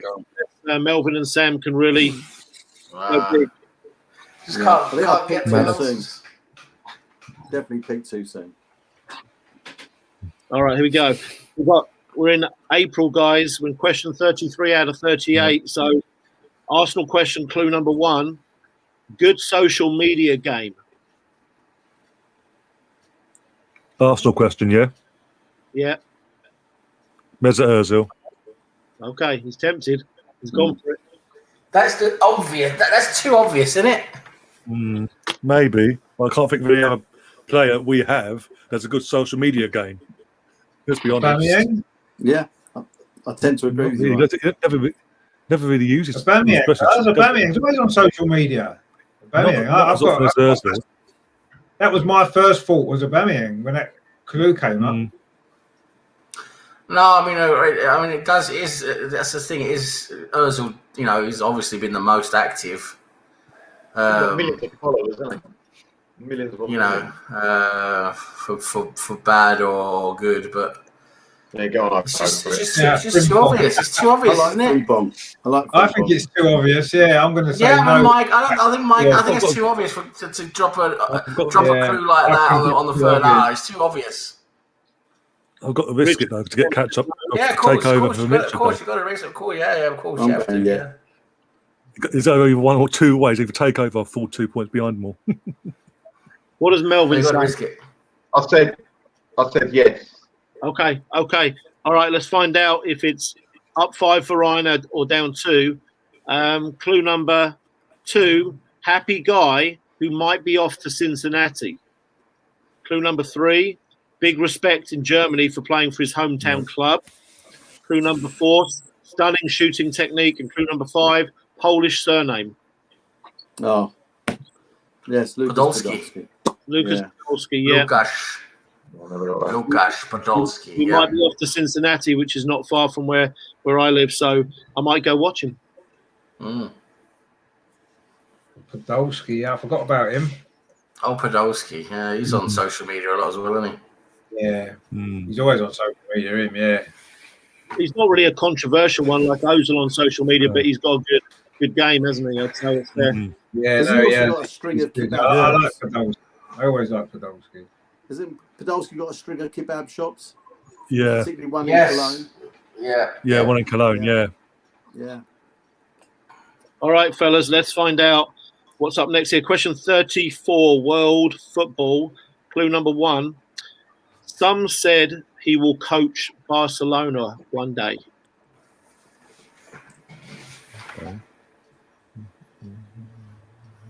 Clue number 2, played for Barcelona.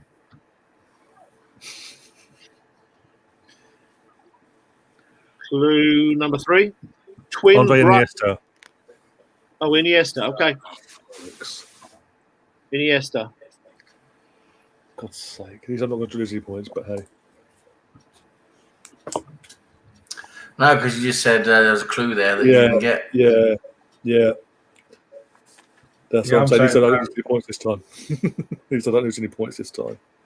Yeah. Oh, fuck's sake. All right, let's find out if it's Iniesta. Clue number 3, which I sort of said was twin brother. Clue number 4, Everton and Southampton. And clue number 5, actually coaches Barcelona. A lot of people said he would, and then he did. Oh, Ronald Koeman. Ronald Koeman, yeah. You know, he's got 250 goals in his career as a defender as well. 250 career goals. I believe, wasn't it, for a defender? It's like a great free kick, didn't he? It's like a great free kick. What an absolute legend of a player. I'll never forgive him for that 92 World. Now, was it the when he knocked us out of the World Cup with that free kick when he should have been sent off? When Graham Taylor was manager. I'll never forgive him for that. He not like that. He was not like that. Yeah, he didn't, did he? None of us did. That's when Norway thrashed you lot. But they didn't really thrash it to beat us. Anyway. I was at Wembley and I saw him score. I think it was a free kick to win. It was either the European Cup or some Cup. It was the European Cup. Yeah. Well, I went to that one. Yeah. I forget who they played. Maybe might They had an remember. Italian team, didn't they? It's Sampdoria. Yeah, Sampdoria. That's it. Italian team. I went to that one. Yeah. All right. Hi to Russ in the chat. He's always faithful, loyal. So good job, Russ. Okay. Arsenal question, fellas. Question 35. Coming to the end of this. Richard is still catchable. He's 8 ahead. So let's see.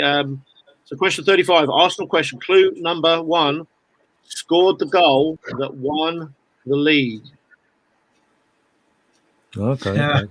Oh, that's cheeky. Oh, Mike. that's really tempting. You are cheeky, my son. That is cheeky. There. Go on, Ryan. Have a go. No. 1 of 3. 1 of 3. Fish in there. All right. Trying to get you guys to bait on that one. Clue number 2. Possibly a perfect physical profile for a centre forward. Ray Kennedy. Okay.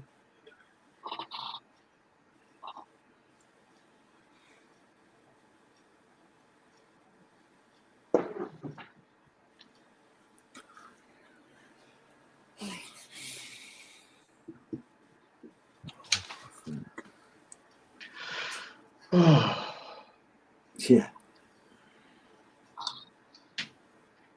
I'll say no. I'll say no. Okay. And I'm going to challenge you on it. Say no. I was trying to think of the physical profile. Was he trying to think of what he looked like?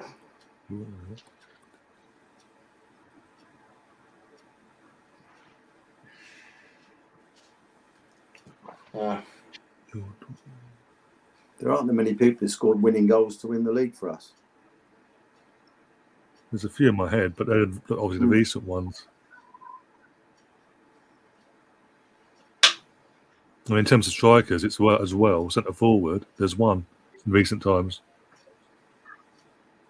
Well, there was another striker who scored a winning goal that won us the league, but I wouldn't call him an archetypal physical specimen. Good player.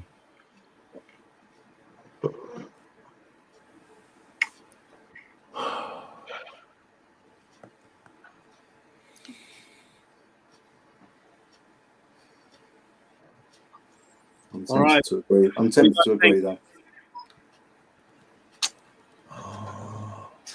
The physical things put me off, but the thing is, Rich is so often right, isn't he? Bloody hell. Yeah, especially on the business end of the quiz. Yeah, just to make sure he wins. He's going for a fourth. He's going for a quad as well tonight. So even more reason.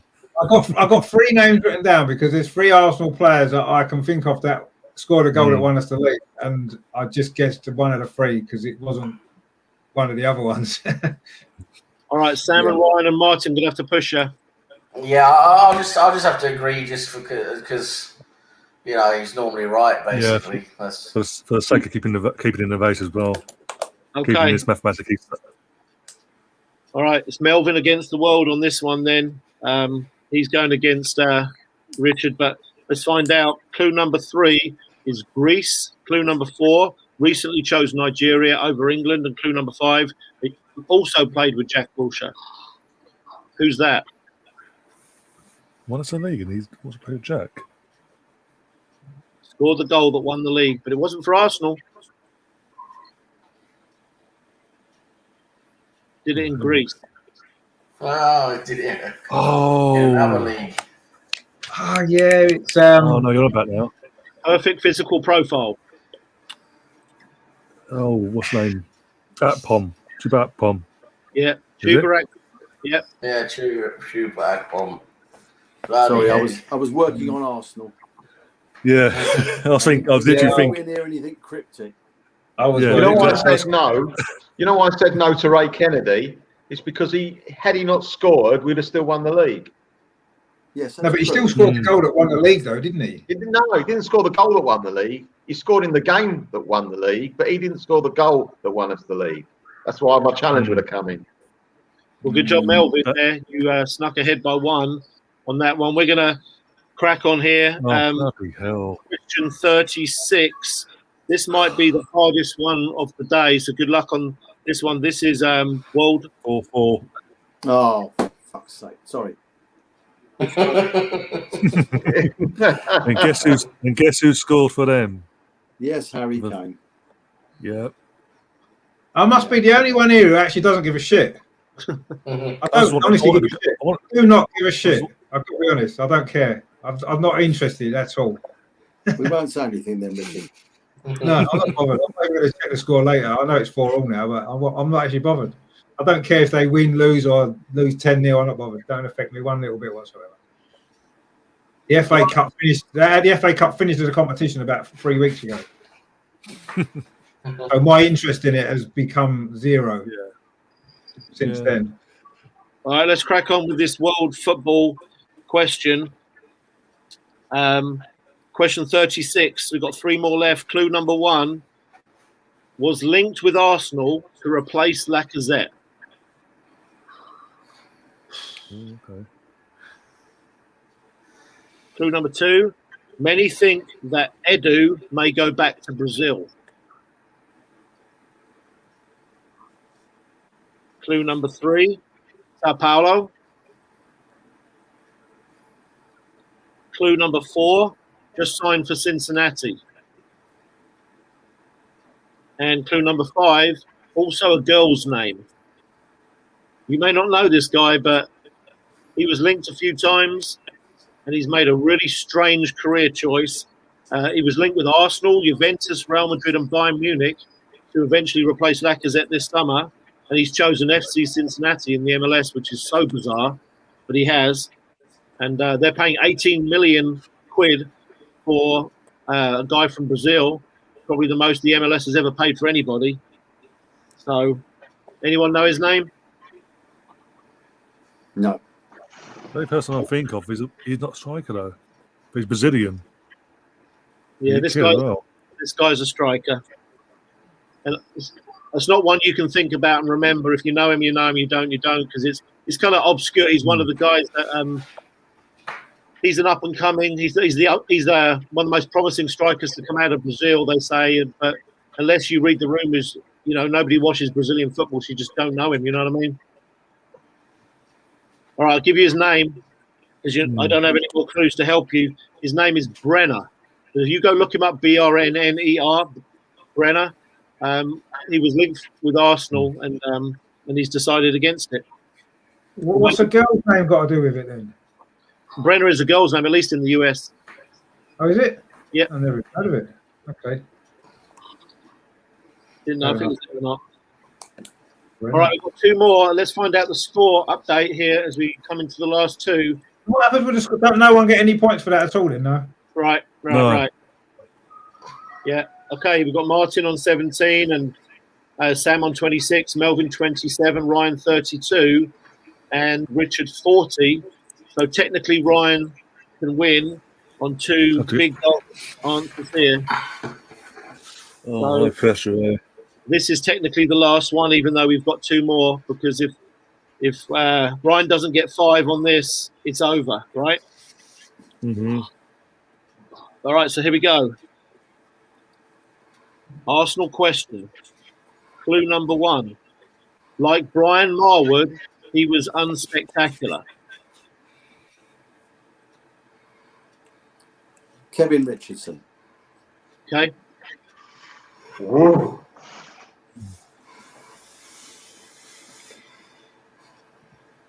I think I'm applying for re-election at the end of this season.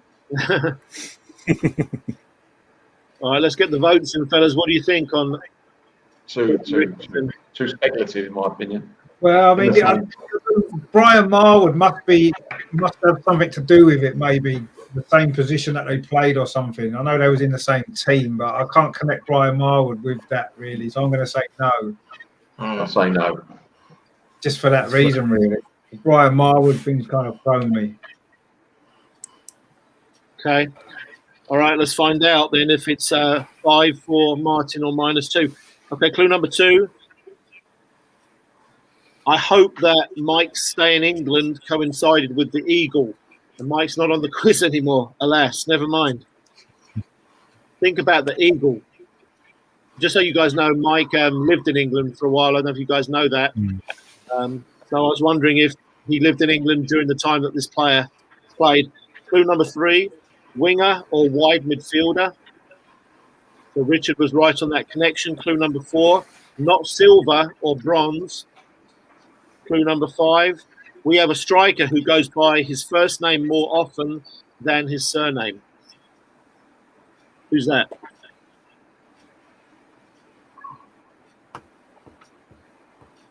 Think of a current Arsenal striker, first name, and think of silver and bronze.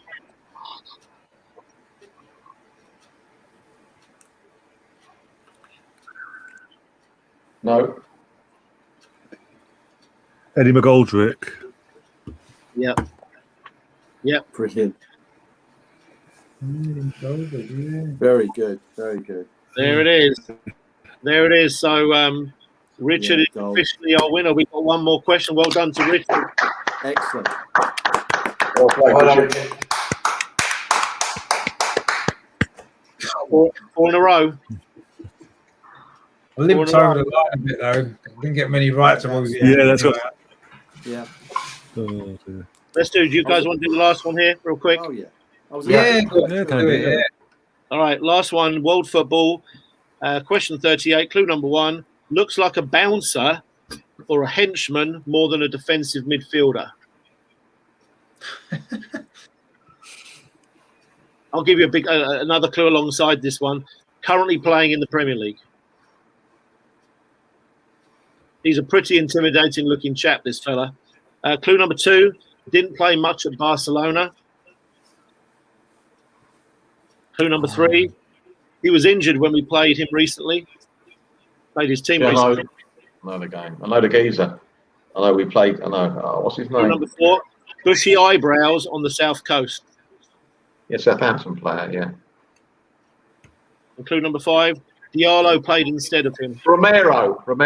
Yeah, Romeo. Yeah. Yeah, Romeo. Yeah. That's his name. I know what I meant. Yeah, you guys don't have to vote on that one, but that's who it is. Well done, Melvin. Well done, Melvin. Well done, Mel. That was Thank brilliant. you. Thank you. I loved it.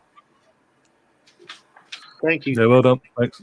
Thank you. Thanks for very letting me much take for the part. effort. Thanks, I Mike. really enjoyed it. Yeah. Congratulations, guys. Some superb stuff there. Thank you. Yeah. Great quiz questions, again. Mike, as well. Yeah, Fantastic. Really good. Congratulations. Thank you. We've been doing these over a year probably now. Ryan could probably tell you, but Richard's won more than anybody, and he's very good at them. Oh, it's superb. It's been brilliant. Thank you again. Especially this series as well. And yeah, if you want to come back on, Martin, you're more than welcome to. We're going to have me and Mark will have a go away and have a chat and see when. Seriously, I really would. And my wife's always saying I'm a bit premature, so I've got to be careful about coming up with the questions and the answers too quickly. But thank you again. Well, you got more questions than anyone, but all your questions that you did answer quickly, they could have been the answer.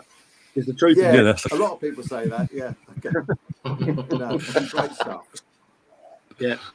Well, I've got to Especially sign that up real quick, Ryan. I've got to run. No worries. Run No, off. thank No you. worries, Mike. Cheers, Mike. Cheers, Mike. Brilliant Very again. All the best. Keep well, boys. Brilliant. Thanks for that. Brilliant. Oh dear. Thanks for that. That was good. Thank you. Yeah, that was a laugh because Yeah, we needed it after recent times anyway. needed that. I needed that. I need that. So Good, yeah, good. Good. Really good. so yeah, again, well done, Richard. Four in a row now. Got to Yeah, get the bloody hell, competition. Richard. I get to keep the We're trophy. going to handicap you, Richard. We've got to do that in future. You've got to handicap you. Bloody hell. Put some weights on your back or something. You know what I mean? Wow. If it kills me, we're gonna get Kenny Ken back on because the only time you ever lost was with Kenny Ken, was it? Yeah, no, Kenny Ken's a good. He's a good guy at this, isn't he? He's good at the world players, isn't he? That's what lets me down. I'm not bad at the other ones, but the world players sometimes I don't always get there quick. He's very quick, isn't he? And with the current format as it is. And with the current format as it is, he'd always get the 5 fucking pointers as well because he's the best in the world footballers, as he said. He'll be literally, he's on it. He's brilliant at that. He's good at quizzes anyway, isn't he? Kenny Ken, he's good. So yeah, try and get him back on again. I'd like to against him again because we had a few battles. Well, I'm going to make a move Yeah, now. Thanks again, Ryan. That was good. Yeah, no worries, good. Melvin. Are you around on Sunday? I know it's obviously Valentine's and what a day to have in Oh, Premier League football. Valentine's, mate, I'm there. I'm there. Yeah, I'm there. Melvin's a Oh, yeah, player. I'll make a joke. I'll make a joke. All right. See you all. Thanks very much, everybody. See you later, Melvin. See you later, Melvin. Hello, Melvin. Oh, then there's 3 of us. But yeah, so yeah, the next actual Arsenal-related show on the channel is going to be the watch along on Sunday for 30 kickoff. I think it is against Leeds at home. Must win really to get us going again because after that we've got City and Leicester. Yay! And Leeds are bonkers, aren't they? Yeah, and the months Leeds are bonkers, aren't they? You know, they either score 4 or they win or lose. They win 4-0. Yeah. Yeah, they either win 4-0. Yeah, they either win 4-0 or lose 4-0. You know, it's just bonkers. They're that sort of team, aren't they? They're all on nothing, aren't they? That's the way they play. That's the way they play all the time. They're good to watch, but I mean, we just need to be on our game if we're going to get anything. But it could be a good game, though. It should be open, exciting game, end-to-end sort of stuff, because that's how Leeds play, don't they? They're very open. You know, they're going to cause us problems coming forward, but hopefully we can get in behind them and cause them problems as well. But we'll see. Yeah. We'll see. It's a good game. Yeah. And as I said, amongst all that, Arsenal, I've got the news that came out yesterday. We've got to travel to Greece and fucking Rome for the Europa League games. It's not Greece, though, is it? Because aren't Greece in a lockdown now? Olympiacos. So that's what we've been told. That's the email I got yesterday. But obviously, it's since then. Athens. No, I think it's changed today. I think today that Greece have gone into a lockdown today until the end of February. Yeah, that's what I'm saying. So I don't think they can play it in Greece. Why don't they just have one leg and be done with it? Pointless all this flying around all over the place. It's absolutely immense. They need to look at that. No, the thing is, the format they did back in the summer did work. Have everyone in one place and just have a one-off game knockout and just go with that because this is ridiculous. Yeah, I mean, you got to think about when no one else can really travel around because we're not allowed to. You can't have football matches going ahead in all other countries and teams flying all over the place. You know, if we fly to Greece, say for example, whether we fly to Rome, we've then got to cut that. They're then coming back into this country. You know, when there's travel restrictions in place, it's just madness. You know, what they should do is realistically, they should have binned it off European football, binned international football off at the moment until the world settles down and people can travel around, because it's just annoying me now that, you know, we've been put under all these massive restrictions now for nearly a year and it doesn't seem to apply to other people. Other people can carry on their life like normal, and that isn't right. That's not fair.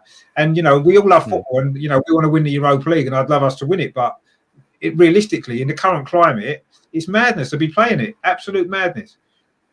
But it's gonna get priority. They're going to play it, aren't they? They're going to play it over 2 legs as well, which is even more crackers. One game. Yeah. What they should do is that they should cancel the Premier League because it's a 10-day quarantine thing, isn't it? If you travel, so just play it. If you're going to play it over 2 legs, play it over 2 legs and cancel the Premier League. for 2 weeks, so you haven't got to play. Yeah, apparently as well. The thing is, because it's both at neutral grounds, anyone that's playing both legs at neutral grounds, the away goals will count as double. So if we won the away leg 2-0, for example, technically it would be 4, and then Benfica would have to come to us and beat us, score 3 clear goals and things like that. It's just How can you have away goals when it's neutral venues for both teams? Who's away? You know what I mean? It's the whole point of away. Tell you, it's advantage, isn't it? It's about it's just madness. The whole thing is just mad. It makes no sense whatsoever. Either play one leg and that's it, or don't play it at all. Yeah. You can't do this madness. Neutral venues over 2 legs. It's just crazy. It's broadcasting money, isn't it? It's all the broadcasting money. Crazy. But what's more important? The integrity of football, the health of everybody in the world, or a bit of money. What's more important? But we know what the answer is, because it's the same. The reason why we're in lockdown is because the whole thing's been about money, not about anything else. I suppose we shouldn't be surprised. It's just wrong. And, it needs to be sorted out. There's also the reason why the Premier League came back in the summer, and it's continued into, obviously they made a season out of it, and the FA Cup and the League Cup. It's just money. It's they don't want to be like, we can't afford to lose money. You're fucking multi-billionaires, for fuck's sake. Piss off. Honestly, it's just this is just for me. It's like the final draw. I've not enjoyed football this season with VAR and all the other crap that's gone on, right? And obviously with the world the way it is at the moment, to me this is almost a final straw. If they're going to pursue with this madness in two legs on neutral grounds all over the world, then to me that's it. I'm not even going to watch it because it's just pointless. What was it? Chelsea's away. Yeah, Chelsea's away leg. I think it is, a home leg. One of the two against Atletico. They've got to travel to Bucharest for that leg. Man United can play their home leg at home. Yeah, you know what I mean. It's just you have one rule for one and one rule for another. Either it's all the same, or you don't. You know what I mean. You just can't mix around like this. It's just there's too much at stake for clubs. Why do Man United get a home advantage and we don't? We're in the same competition as them. Man United, isn't it? Yeah. They are the bigger club. Bonkers. That's what it is. The whole thing is just crackers, and I've almost getting to the point where this season for me is almost over in my head because I've just had enough of it. I'm not enjoying the season. There's too much stupidness going on, and it's latest VAR stuff that we've had to put up with lately, and now all this Europa League stuff. It's almost taking. I've seen a lot of videos lately. When you could go to games and people celebrating goals and the fans singing, all that kind of stuff. That's football. What we're getting at the moment isn't football. It's an inferior product. And now they're pissing around in all this other stuff. It's just ridiculous, and they've got to sort it out and do something about it, because it's killing the game. And I don't know if it's going to be able to recover afterwards. That's what they're not looking at. The same with everything. Shut everything down, but can it recover afterwards? Do this to football. Can it recover after? What we're going to be left with at the end of it all? That's what I think. It's just wrong. The whole thing's wrong. But anyway, it's money the rule. That's unfortunately where we are. And that's the saying goes: "It's one more for one and one for the others." And where the others basically the lesser about, well, you don't need it, so you can stay at home and stay at 4 walls near a year.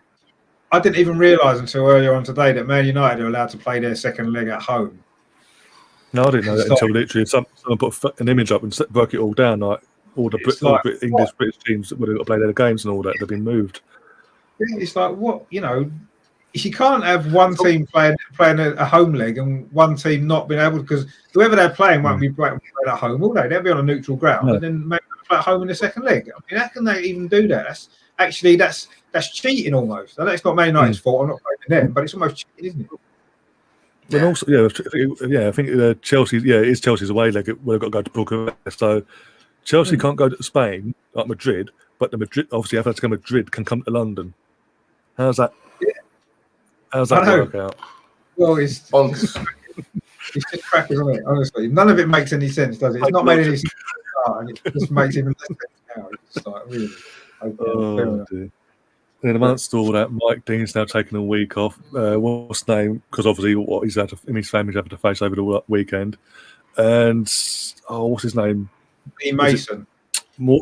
Ian Mason. That's what he's been told to take the week off as well, because he's been obviously in the centre of both Mike Dean's their kind of situations, and obviously want to divert the attention away from him.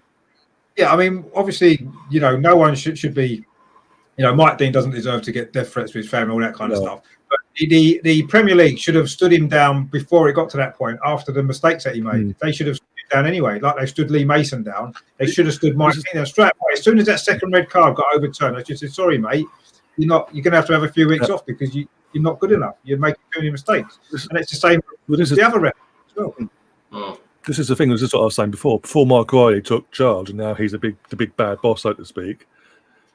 Before he took charge, and it was someone who I can't remember if it was in charge before him. The referees, if they'd made one mistake, there was retrospective action to that mistake. Basically, they would either be told that no, you're not refereeing at all for the next, as I said, 2-3 weeks, or they got demoted down to Championship or League One for them 2-3 week period. As a consequence to the action, give a kick up the backside. There's no repercussions for the referees. I mean, okay, Lee Mason's now been stepped down, so there has been for him. But look at what point it's got to for that to happen. That's the first one this season I'm aware of that a referee's been told he can't referee a game on one weekend because of mistakes they've made. And yet, how many mistakes have they made all the way through? Week after week after week, it's just ridiculous. VAR is meant to have been there to sort this out, but the referees on VAR are even worse than the ones on the pitch half the time. That's even possible. That they are. I mean, it's ridiculous now, isn't it? I mean, yes, Lee Mason should have been stepped down. Mike Dean should have been stepped down before he was kind of made that decision himself. He shouldn't have been able to make that decision because it should have been taken out of his hands. He should have been stepped down anyway. I mean, let's be fair. None of us agree with what he's had to put out with online and stuff. That's just ridiculous. But if that had been dealt with right in the first place, it wouldn't have got to that, would it? Because he wouldn't have been even refereeing this weekend because they would have looked at the mistake he made in the Man United. As soon as a red card with VAR now, if a red card gets overturned afterwards, the referee on the pitch and the VAR both have to be stepped down for the next game immediately because they've clearly. Mike Dean looks at the screen in that game, and he still came to that decision. Both of them, So he's got no excuse. He's got no excuse for that, and he should have been taken off games anyway, just on that basis alone, because not good enough. The confusing thing is he's been taken off obviously this weekend coming, but he's refereeing. I think he's refereeing tonight Leicester's game, isn't he? I think. Yeah. I believe it. No, he's refereeing. It's Mike Dean's decision. He said, "I'll do this FA Cup game, maybe because it was a bit short notice, but he's going to take a week or two off from the Premier League." Well, he shouldn't have been making that decision. It should have been taken out of his hands. He shouldn't have been allowed to ref. You can't keep making the same. If a player makes a mistake, they get dropped. If a manager keeps making mistakes, they get sacked. And the problem is we don't have enough referees. That's the problem. How many referees from the Championship are ready to step in to do a Premier League game? Probably none. They probably aren't ready because the referees in the Premier League aren't ready to ref the Premier League. So what chance is there of anyone further down the list? You know what I mean? And there's not enough referees. So if they was to literally step down all the ones that were making mistakes, we'd have no referees because they're all doing this all as bad as each other, every single one of them. None of these referees are really good. We used to have decent refs. I know we used to moan about Howard Webb and we used to moan about Clattenburg and all that, but they were actually all right referees when you think about it. Now every single one, they're not even good enough to ref in the Sunday League. None of them. The worst lot of referees I think I've ever seen, and we've got VAR now. Almost as though VAR, they think, we don't have to worry about it. We've got VAR to help us out. But who's doing VAR? The same idiots that are on the pitch the week after refereeing the game. It's the same people doing it. It's the worst lot of referees we've ever had. And it's the blind leading the blind, isn't it? That's what it is. Yeah, that's exactly what it is. And it's the very blind leading because Mike Riley's in charge of it all. And we saw how blind he was in that 50th game at Old Trafford. You know what I mean? That's the standard of what we're looking at. A referee like that. Yeah, exactly. And he's now in charge of it all. And you wonder why it's a mess. Yeah. It's like having Boris Johnson in charge of running the country. It's ridiculous. Yeah, exactly. Yeah, you got a point. Oh, dear. No, but I've said literally, because of, as you said, Mark Riley being in charge, I mean, it's not going to get any better whilst he is in charge until he steps out. And there's someone who's not only just more respected, but actually isn't as, not corrupt, but as bad as him, as a ex-ref or whatever, and has that sort of thing to their name. Who's that guy on BT Sport? What, that ex-referee? He's even worse than him. Oh, he doesn't like him. Peter Walton, whatever his name is. Peter Walton, isn't it? Literally, some of the crap he's come out with, trying to justify their ridiculous decisions. It's like whatever referee you get, whichever ex-referee you get in charge of it all, they all want to protect each other. That's all what it's about. It's just protecting them, and it's ridiculous. Yeah, I mean, I agree I say get some foreign refs in. Yeah, that might not be a bad idea. Someone who knows what they're doing. Did you guys see that? Did you guys see that VAR incident in Germany, the second Bundesliga? Yeah. That was insane. Yeah, it was insane. That was insane. A substitute touches the ball before it goes out over the goal line, and that is a penalty for obviously interfering. Jesus Christ! They called it on VAR. Jesus Christ! I know, mad. But you know what? For all the issues they've had when they first brought this in, all these European leagues brought it in, and the world and all that, they had a TV problem, but they got it out of the way, and they're all singing off the same hymn sheet now. There's none of this that we're getting. But English FA being the English FA, we know better. And we're the most dramatised VAR system we've got. You could have in the world. It just does my head in. It's also the wording of clear and obvious. It's not. I think Peter Walton. As you mentioned, Peter Walton said a few weeks ago during the Villa West Brom game on BT, VAR for England wasn't brought in to get to the correct decision, the right decision. It was for the clear and obvious. And you're like, it's like, what's it brought in for? What was the point? Yeah, literally, what was the point? That's like saying the referees. The referees aren't on a pitch to make the right decision. No, they're not. No, they're not there to do that at all. That's not even part of their job. What are they there for? Don't be silly. Get the right decision and not show any leniency to the other certain teams. You see, the thing is, the whole point of VR was it's only supposed to be used if you're not sure what's happened. Like, okay, this is a really, really dubious decision, or this is really there's no clear, an obvious answer here what happened. So it's not supposed to be used very often, really. But now they use it for everything. They use it for every goal. Literally. They use it for every red card. They use it for everything, and it's not supposed to be used like that. No. Because as I said when they first put it's getting clear and obvious, it's only for literally if they miss something, maybe like in rugby. Like I said, I've always said in rugby, it's always been spot on. No matter what the ref's in charge, he decides if it goes to video ref or not. And like this weekend, when there's a try scored, he goes right, go away. I want to talk to the person upstairs. Right, this is what I've seen, but have I missed anything not to give that try, or have I missed anything? If I miss something in the build-up, well, I've got to send someone off. They puts on the big screen, so everyone, even when the fans in the stadium, they can all see it. He's chatting away back and forth, and everyone can hear because obviously at home and in the stadium, if you got his earpieces, you can hear it all. So there's none of this. It might have been something dodgy backhanders or anything. It's all clear up. Everyone knows what's being said. And again, the referee on the pitch makes the final choice on what happens because that's the same for football as well. It's supposed to be. There's what it's supposed to be, but for some bizarre reason, no, it's VAR. They become so lazy. Become just lazy. Just let VAR do it. Yeah. It's like we saw with the West Ham Fulham game, that side check, that wasn't a red card. Anyone in their right mind knew that wasn't a red. What was it? Mason's, I think it is Mason. Mason went to Mike Dean. Need to look at his clenched fist. The fist wasn't even clenched. Well, his arm was just like that. It was just like that. It doesn't go like that. It goes like that. And he looks, he's apologetic straight away. Even Mitrovic said it wasn't like malicious or on purpose. It was an accident. To be fair, though, Mitrovic did look like he'd been shot, and I don't think that did Souček any favours. I mean, he probably shocked that he got an elbow in the face that he wasn't expecting, but he did go down like he'd been elbowed properly, didn't he? And then afterwards, he's like, "Oh no, he didn't mean it." Well, it's like, "Well, you shouldn't have gone down like that. Then you're a big guy, you know what I mean?" Mitrovic he's a big lad, and he doesn't need to do that really. So I didn't really think he was. Again, another thing I don't understand with football compared to rugby is rugby, those big guys, they don't fucking roll around like sissies, do they? No. Every time someone touches them, but in football they roll around like sissies. Every time someone touches them, I mean, it's an absolute joke. Yeah, literally. Let's just play a spear tackle and they've broken their collarbone or something, and they've got to stay down. They're up and come on, move on. Let's continue. Well, you see, you watch women's football, right? And I know you could say that women aren't as strong and the tackles aren't as heavy, but there's women against the women, so it's the same kind of impact.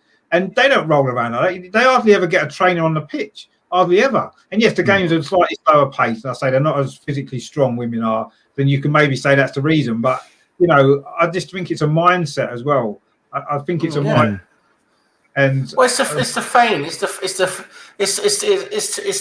to get something from the referee, isn't it? That's how it started. Yeah, it is. It's cheating, diving and making something appear a lot worse than what it is, so you get a yellow card or a red card or whatever. You know, that's what it's all about. But it's just so damn stupid.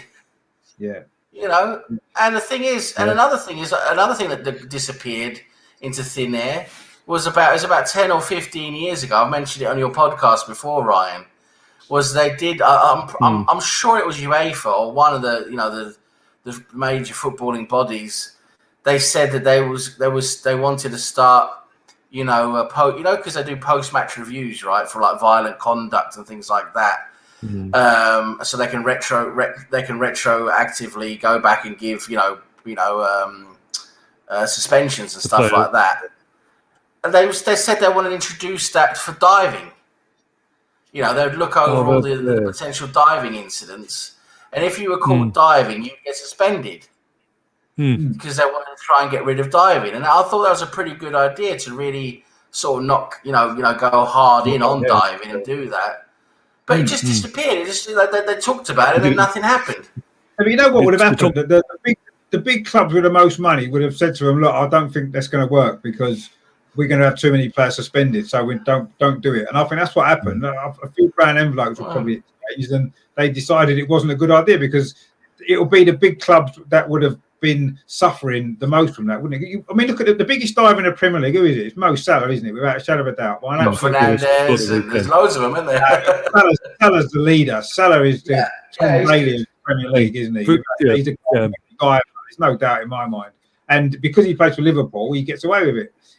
Bruno Fernandes gets away with it because he plays for Man United, and that's the way it's always been. Bruno Fernandes jumps and dives on the Villa player's defender's ankle, falls down and gets the penalty. Yeah, explain that. And then VAR was involved. Yeah, I mean, I don't think Bruno Fernandes intended to get a penalty for that. It was given wrongly. I don't think he dived necessarily for that one. I mean, he has dived a few times other than that, and he goes down far too. Jack Grealish, I don't think Jack Grealish dived. He just goes down as soon as anyone goes near him, and that's just players like that. But Mo Salah actually dives every single time anybody. I mean, I get what you say there, Richard. The big clubs probably did protest behind the scenes and probably, as they always do, get their way. But the thing was, that could have been an interesting thing to introduce because I think it goes into the players' mindset because if the players know every game is getting reviewed and if they dive, they're going to get a suspension, then maybe they changed it. They changed the way they play the game. Maybe they think about that. No, exactly. And it needed to happen before. It needs to happen now because it's still going on in the game. Despite VAR, it's still happening. And it should be because VAR was brought in to stop diving and to punish the players that were caught diving. But how many bookings do you see for diving, really? Not very many. The amount of dives that happen and how many players actually book for it. You get maybe one or two every so often. I mean, there was that one in the FA Cup final against Chelsea, wasn't it, for us a few years back when who was it? Victor Moses, Moses, he got booked for diving sent off, didn't he? But how often do you see that? It's very, very rare. And yet players do it all the time. I mean, Mo Salah literally wouldn't play 3 games a season, would he? If he got booked or sent off every time he dived, because he does it every single game. But he'd be suspended constantly, wouldn't he? As soon as he plays, that's it. Yellow card. See you later. That's what happened, wouldn't it? He literally would get booked every single match he played. So, but the referees aren't strong enough to do it, are they? They're not strong enough to book the big players for diving. And they're the ones that need to be booked for it. If you started booking Mo Salah every time he dived, it might make other players think, actually, if they're doing it to Mo Salah, what chance have I got? I play for Crystal Palace or I play for, West Brom. I've got no chance if they're going to book Mo Salah for it. And it's going to stop everybody doing it. But that's what needs to happen. You need to make a stand at the top, don't you? But they haven't got the bottle to do it. I don't think the refs are even good enough anyway, honestly. I don't even think they know. That's it. That is one of the major issues. They're just not really... They're not good at picking up the issues when they happen, and when the issues do happen, they get them wrong. They interpret what's happened wrong. I don't think they understand the game. They've never played, have they? So I don't think they understand Yeah, football. that's really. true. That's true. There's a lot of that as well. Yeah, they don't understand what contact is because they've never played football. Exactly. A lot of them haven't played football at a high level, so yeah, they wouldn't know. Most of them haven't even played football at art level because Probably they not at all. Probably not even played at all. Some of them, yeah. So, which you can understand because to become a top referee, you've got to start refereeing when you're young, and that's the route you go down. So you're not playing, you're refereeing, and you're learning all that kind of stuff. So you can understand that they haven't played, but the fact they haven't played means they don't understand the game from a player's perspective, which is why the decisions that they give, they don't use common sense because they don't understand. They don't understand if a player is running in the same direction as another player and their legs happen to hit each other accidentally, that's not a foul, it's not anything. But they don't understand that because they've never been in that situation because they've never played the game. Yeah. Yeah, Gary in the chat saying, like many sports, rules benefit the offensive players. They want more goals since many non-European fans like scoring and they can't market to the world. Like, obviously, we can because, as you said, all the goals. Personally, I'd rather have a hard fought-out game, basically. Yeah. But also, that's the thing. With the English FA, obviously, Riley, who runs the show, there's so many bloody rules for one simple thing. Like offside or this, that and the other. I mean, literally, what was it, early on the season, Bamford pointed and they did the line from his fingertip. It's meant to be what you could score with. How the hell can he... The rules... There's a handball rule in place anyway, so he can't score with his finger or his hand at all because there's a handball rule. So why on earth was it done like that?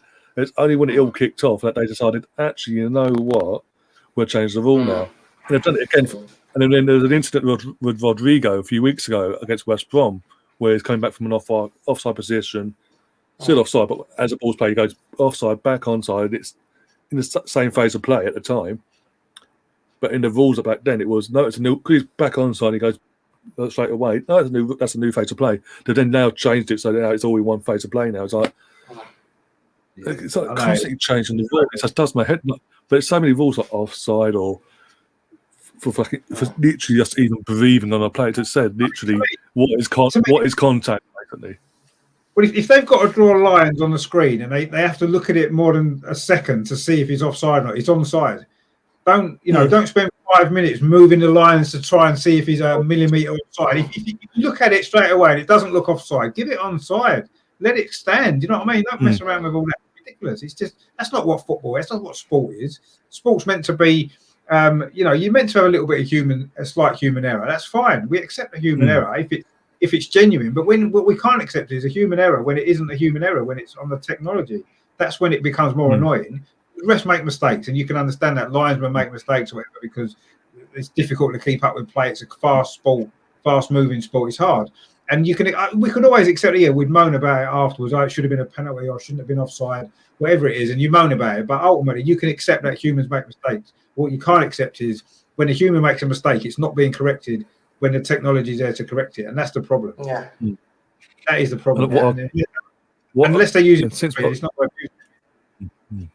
And what I can't stand also, since Mark Gwyer's coming, is this sort of a double down. No one to blame. It's we're all together. We don't set anyone out. We're all literally sing off the same hymn. So if someone makes a mistake, no, it wasn't. Tell the public it wasn't a mistake.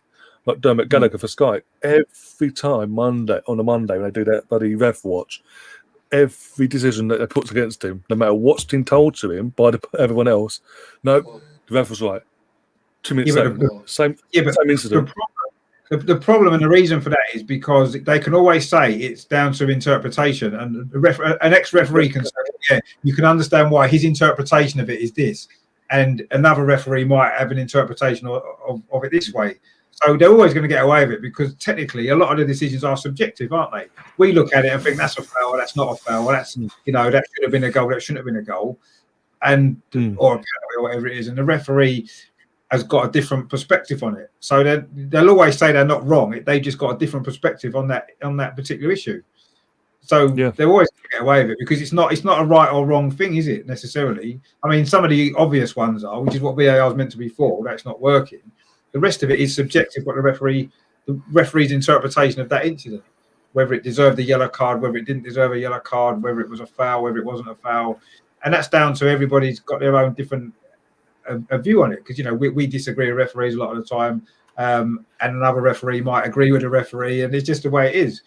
But the technology should be there to put this right, and it isn't doing that because it's a referee in the studio who would normally be on the pitch, and whether he's annoyed he's been relegated to VAR instead, and he thinks, right, I'm going to fuck this game up by making the worst decision, or whether they're just genuinely incompetent. I'm not. Well, quite sure it's a boys' club, isn't it? They just basically back each other up. That's what they do. It's like, don't worry, we're not going to overturn your decision. Don't worry, it's all right, They very rarely overturn them, and that's the thing, they don't, do they? VAR very rarely does it. Some very occasionally, but you've probably every 10 decisions that go to VAR, 8 or 9 of them always go with the referee's decision originally, even obviously wrong.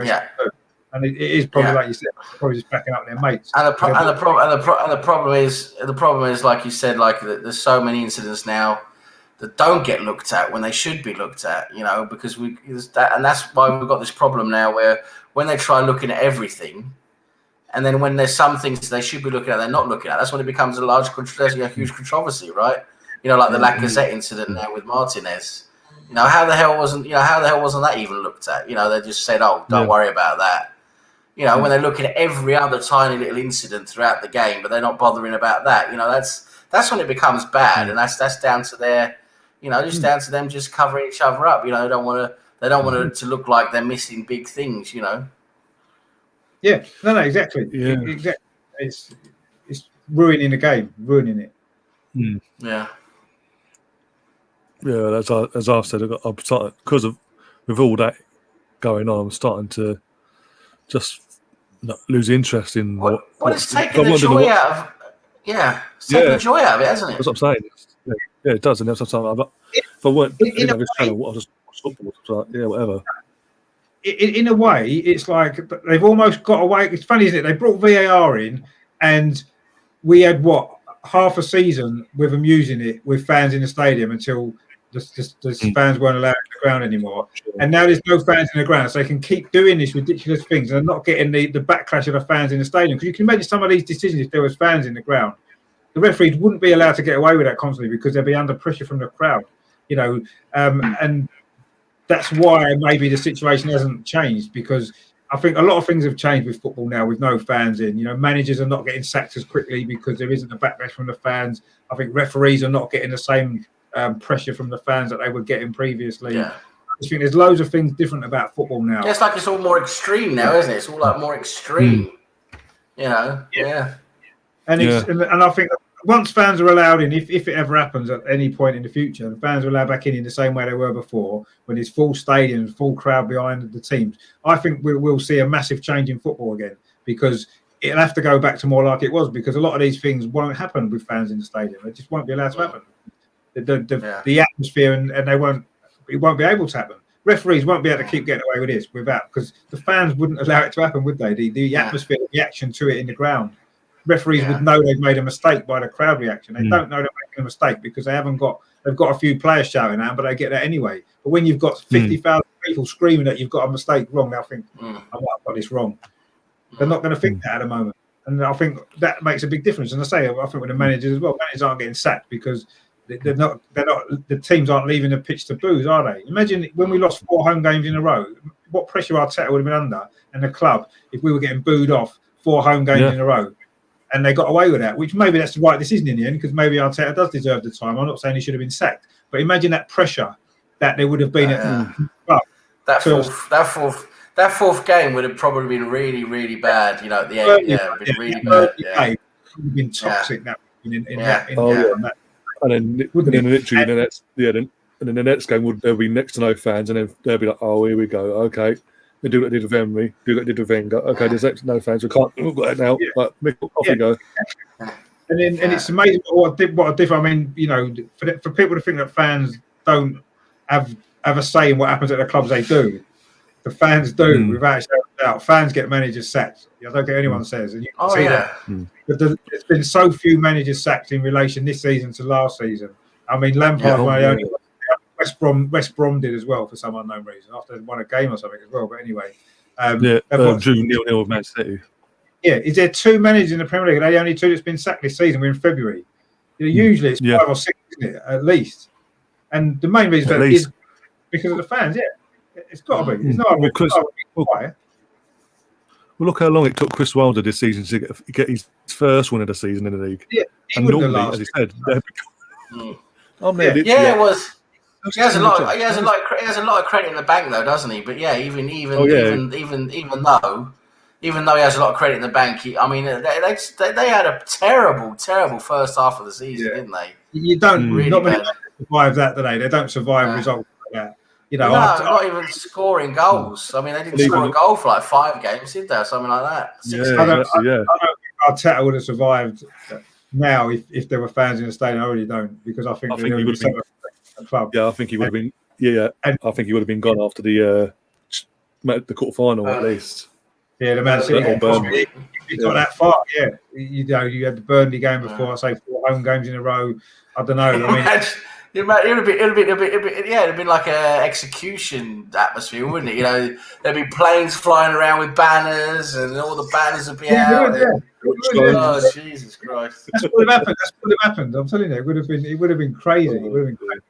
And people shouting and fighting, and maybe it's just shown that perhaps maybe that if hopefully it might make fans realise that maybe you do need to have a little bit more patience, because we've had with the club, we're able to give Arteta that time, and I'm still not saying that everything's fantastic, because it isn't. We're mid-table in the Premier League, and it's been a terrible season. But I think that he's going to get more time, and maybe he deserves more time.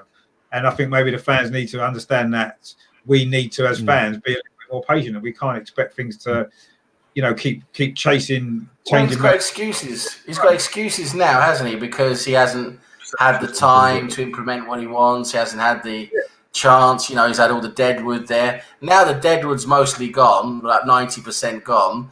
Now he's got the summer transfer window supposed to bring in what he wants with Edu. Now with no Raul there, so Edu's probably going to work more with Arteta to bring in what he wants. So now when he brings in what he wants and he shapes that team, the squad, how he wants, next season he has no excuse for me. That's the thing. Now you don't have an excuse anymore. You either have to put up or shut up. That's it. You have to perform or you're gone. That's it. It's as simple as that. And there could be fans in the stadium next season as well. So most likely there will be. I'm thinking for next season. Yeah, it will be. You're thinking end of August there, or whatever it is, roughly mid-August. I'm thinking there's going to be maybe not full capacity, but there will be fans. That's what I'm thinking. And I think that then the pressure on all the managers to get better results is going to be a lot higher, and pressure on the referees as well, as I said. So, it's going to. I think we'll see a change in everything next season. Maybe more back to what it used to be before. And I think that I'm not sure. In some ways, it's better. You saw the reactions. Remember, there was 4,000 allowed in, wasn't there, for a little while there? There was 4,000 allowed in a couple of the games. Remember, or 2,000. Yeah. And remember the reactions then?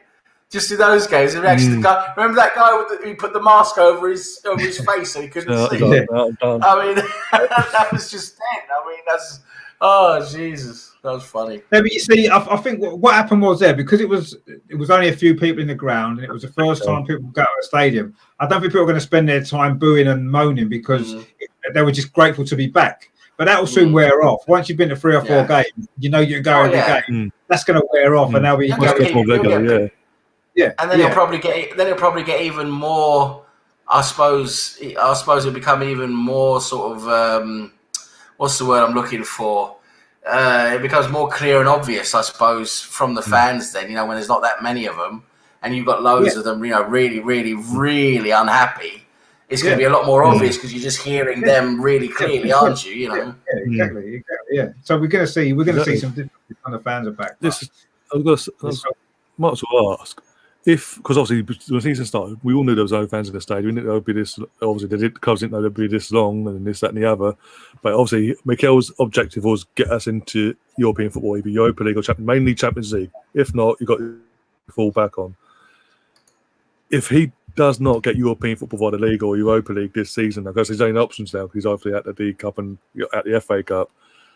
Does he see in next season with the club, even though there's no fans there? Obviously, we're talking now. I'm talking for this season. When this season finishes, you reckon?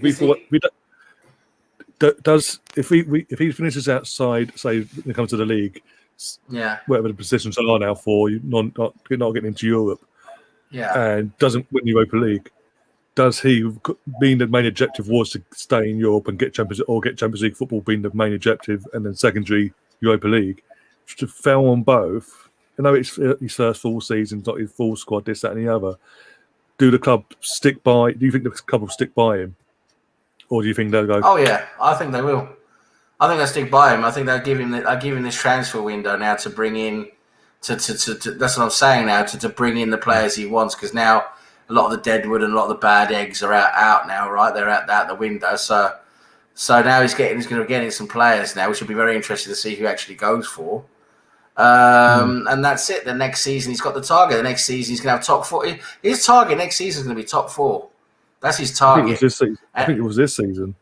Well, this season, I think they're more lenient with this season with him, with everything. But next season, I don't think he's going to have that same leniency, because then he's had a full, he's had full transfer windows now, and they've got all the deadwood out. Edu and them have done their job of getting the deadwood out.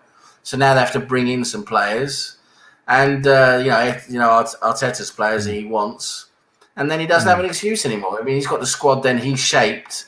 He either has to perform or it's not performing, and that's it. It's up to him. At the end, he is, he is a responsible figure, isn't he? He's the one who's decided on this and how they're supposed to play and everything. And if they don't perform, I think top 4 is going to be the target. I really do. And if he doesn't hit top 4, he's going to have serious problems. He really is. I mean, my kind of view of it is, last season we finished 8th, right? Now you could say that Arteta came in halfway through, there was a disastrous start and all this and the other, right? This season, I think we've got a better squad of players. Gabriel's come in, better at defending than we had before. Partey's come in. Yes, I know he's been injured, but he's a better player. Martinelli's got another year's experience. Yes, he's been injured as well, which hasn't helped. Pablo Mari's coming, good player, better than what we had before. So I think we've got a better team now and a better squad, and it's likely we're going to finish lower than we did last season. So to me, that is not the progress. That's not any sign of progression, I don't think. And that's right. And if we're not in Europe at all next season, then that is, for Arsenal, I think that's a bit of a disaster because of the money side of it as well. And I just think that we desperately need Europe. And if we finish lower than 8, we don't get in Europe because we don't win the Europa League, then I don't think the club will sack Arteta. Should they? It's a question that needs to be asked, because I did a video the other day. We're going through our squad, and I think the squad that we've got currently at the moment, we should be finishing top 6 with the squad that we've got. We challenge the top 4, especially this season with no one's consistent. Nobody's managed, even the better teams, if you like, haven't really strung together a consistent lot of results. Man City have obviously now to go to the top. Man United. I was about to say just now, yeah. But through the season, it's been everybody's been hit and miss. Look at Liverpool, the champions, just had injuries. But if we can't get in the top 6 this season, which has probably been the worst season I think Premier League history in terms of the quality of the teams and the football, then that's with the squad that we've got, the group of players that we've got, which I don't think is a bad squad. It's not, it needs improving. So if we're going to challenge higher up league, it needs improving. But I think we've got a top 6 squad, and if we don't finish top 6 when no one's really been that good, then that's a massive underachievement. And I think Arteta needs to answer questions about that. And give him some money in the summer and let's bring in some extra quality. Our midfield's the biggest problem, I think. We need some bodies in midfield, and we probably need another goal scorer as well. And let's see if we can get that in, and then hopefully next season. But if it gets to Christmas next season and we're halfway up the league, then that's not good enough. Without no Europe as well. Exactly. That's what I'm saying. This year, I think is a bit of a write-off because of the whole COVID situation. The league is a mess. I mean, everyone's in a bit of a mess, probably apart from Manchester City and arguably Manchester United. A couple of other teams are performing well. West Ham are obviously playing out their skin. Aston Villa are playing out their skin. There's some good story. But mostly the league is a mess. And I just think they're sort of letting it be a bit of a write-off this season. I don't think they're not gonna criticize him. He's probably gonna get some criticism behind closed doors. But the thing now is he's got to get a chance to like I've said, he's got to get a chance now to form the team he wants. which then means he has no excuses because you got your players. The Deadwood's out the door. You've got no excuses to lean on anymore. You haven't got players who are causing trouble. You haven't got players who are underperforming. You're bringing in the players you want to bring in. You're starting the players you want to start. You're using the tactics according to you're forming the players to the tactics you want to use. So that's it. Then there's no excuses. The target is top 4 to compete in the cups, and that's what the target's got to be. And I agree completely. If he's still underperforming, we're still not doing well at the start of the next season. We're struggling. Towards Christmas time, well outside the top 4, 8th, 9th, 10th, whatever, at that type of place, then he has to go. I agree, he has to go, because then clearly it's been over a long period of time where he's shown he just can't do it, right?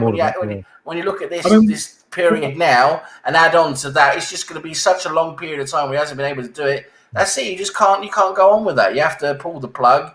Bring in someone new who can do the job. And also as well, but bear in mind that if we're not in Europe next season, we don't have those extra games, there's absolutely no excuse whatsoever. Then you've got no excuse, exactly. Strongest team in the league every single week. You can't blame fatigue. You can't blame flying around all over the world. You've just literally, there's no excuse. And if we're not in Europe next season, we've made some good signings in the summer, 2 or 3 good additions to the squad, and we've got no Europe, and we're not in the top 4, challenging the top 4 by Christmas. I think he has to go. But the thing is, I agree completely. I agree completely. And we have to be hard enough on him to say, with the time he's had now, sorry, the clock is ticking, and if, like you say, if the first half of the season next season isn't good enough, then we have to just be ruthless and say, sorry, we have to bring in someone who think it can do better. But that being said, whoever would have the job now, whether it's Arteta or if we brought in someone else, I tell you what, guys, if you guys think about it, it's a tough proposition, right? And I'm going to tell you why. First of all, we have 15 players now. Even with the Deadwood out the door, we've got 15 players who are down to 2 years or less on their contracts, right? So we're getting to a very precarious situation.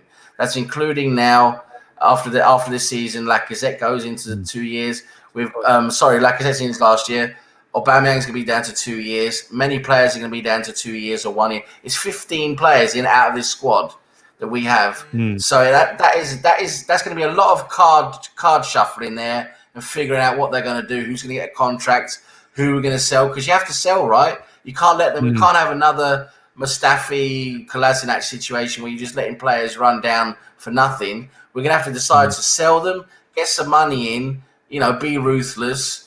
And bring in someone else, or you give them a new contract. So that's the decision that's going to be made with 15 players.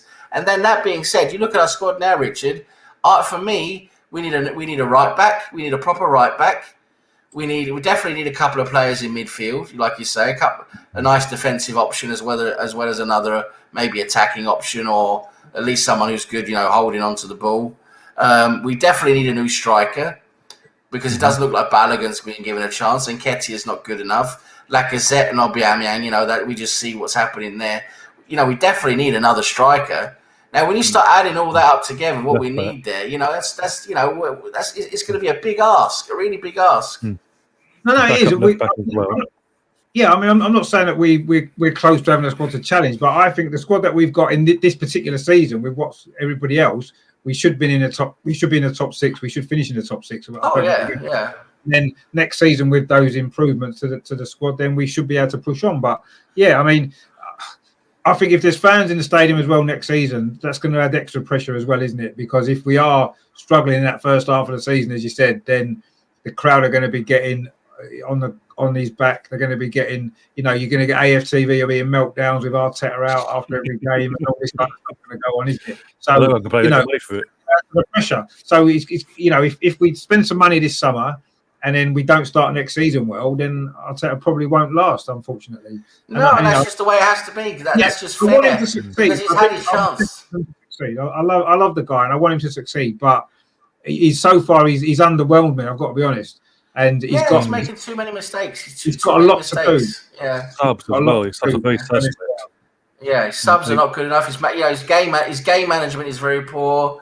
You could arguably say his man management is poor with all the different, all the difference in treatment and all the difference in punishments and disciplinaries and all that. There's a lot of worthy criticism there. Also with the tactics, how we for a long time, we basically can defend well, but we just absolutely rubbish in front of goal. Both in creating chances and taking them. There's a lot of questions there that have to be asked. Like you're playing in Nketiah when you need goals. I mean, it's it doesn't make sense, right? It's there's a lot of things he has to answer, and he's learning on the job, right? And that's just what he shouldn't be doing. This is the thing. You should be learning on the job. You should have been somewhere else to learn the basics. We're Arsenal. We're Arsenal. We're not some sort of charity case that we can afford to get any experienced management. So we just, if you make mistakes, you'll get better. And I'm sure he will get better. And I'm sure one day he'll be a great coach. But has he got the time to learn and get it right with us? Exactly. I'm not sure I love using an analogy, and sometimes analogies really do put things into perspective. It's like I say, I've got two good analogies for Arteta. One of them I said is, you imagine Arsenal's the QE2, right? The captain of the QE2 is not someone who's never been in a boat before, right? You wouldn't put, as a captain of the QE2, you wouldn't have someone who's never been in a boat before, right? Because that's essentially what we're doing. Second of all, we're Arsenal, right? We're a jumbo, we're a 747, right? Intercontinental aircraft. The captain of that is not a guy who's just come out of flight school and got 10 hours under his belt, right? The captain of a jumbo 747 is an experienced guy, right? And that's what we're doing here, Do you maybe think that we have missed a trick with Tuchel? We could have got Tuchel in November, December when we were struggling. He was, when he got sacked from PSG, he was available. I mean, he's done a great job at Chelsea so far. Yes, they've got a better squad probably than us. They've got more money, but do you think we maybe missed a trick? An experienced manager. He's a young manager, but he's experienced at top level. I do think they, according to the Athletic, which they seem to have good sources. Remember back when things were really getting dodgy with Arteta. They were like, okay, what's going on here? And the fans were really, really, and especially on social media, really, really vocal against him. After those 4 losses and everything at home and everything was just looking crap, right? Couldn't score a goal, just looking really bad. And there was apparently they started to draw a short list of managers, who they was looking at to bring in instead of Arteta. And I'm pretty sure Tuchel was on that list, if I remember correctly. So, definitely, I think they looked at him. They've definitely looked at him, I think, but they decided to stick with Arteta. We've maybe missed. We might look back on that in a year's time if Arteta doesn't work out. We might, and he does really well at Chelsea. He certainly started well. Well, it's interesting to say, right? So I mean, say for example, Arteta gets to Christmas and it's not working very well, right? Let's just make a hypothetical there. What kind of manager do you think would you like to see come in then? Who you think would come in and do a good job that meets the criteria we're looking for? Well, it'd have to be someone experienced, I would say, someone who's managed at the top level.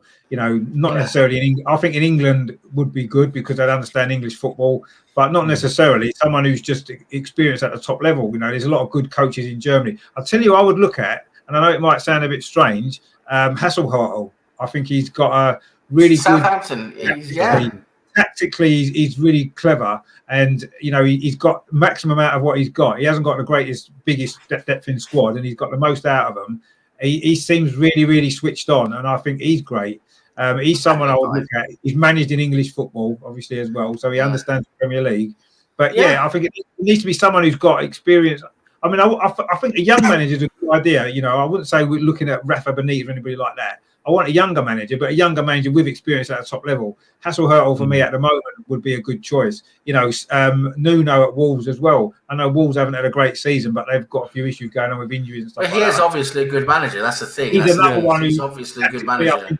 Tactically switched on. He understands what's needed in the Premier League. And I'm not saying Cheddar's got a good shout there as well. But I mean, there's a lot of people who like Brendan Rodgers as well.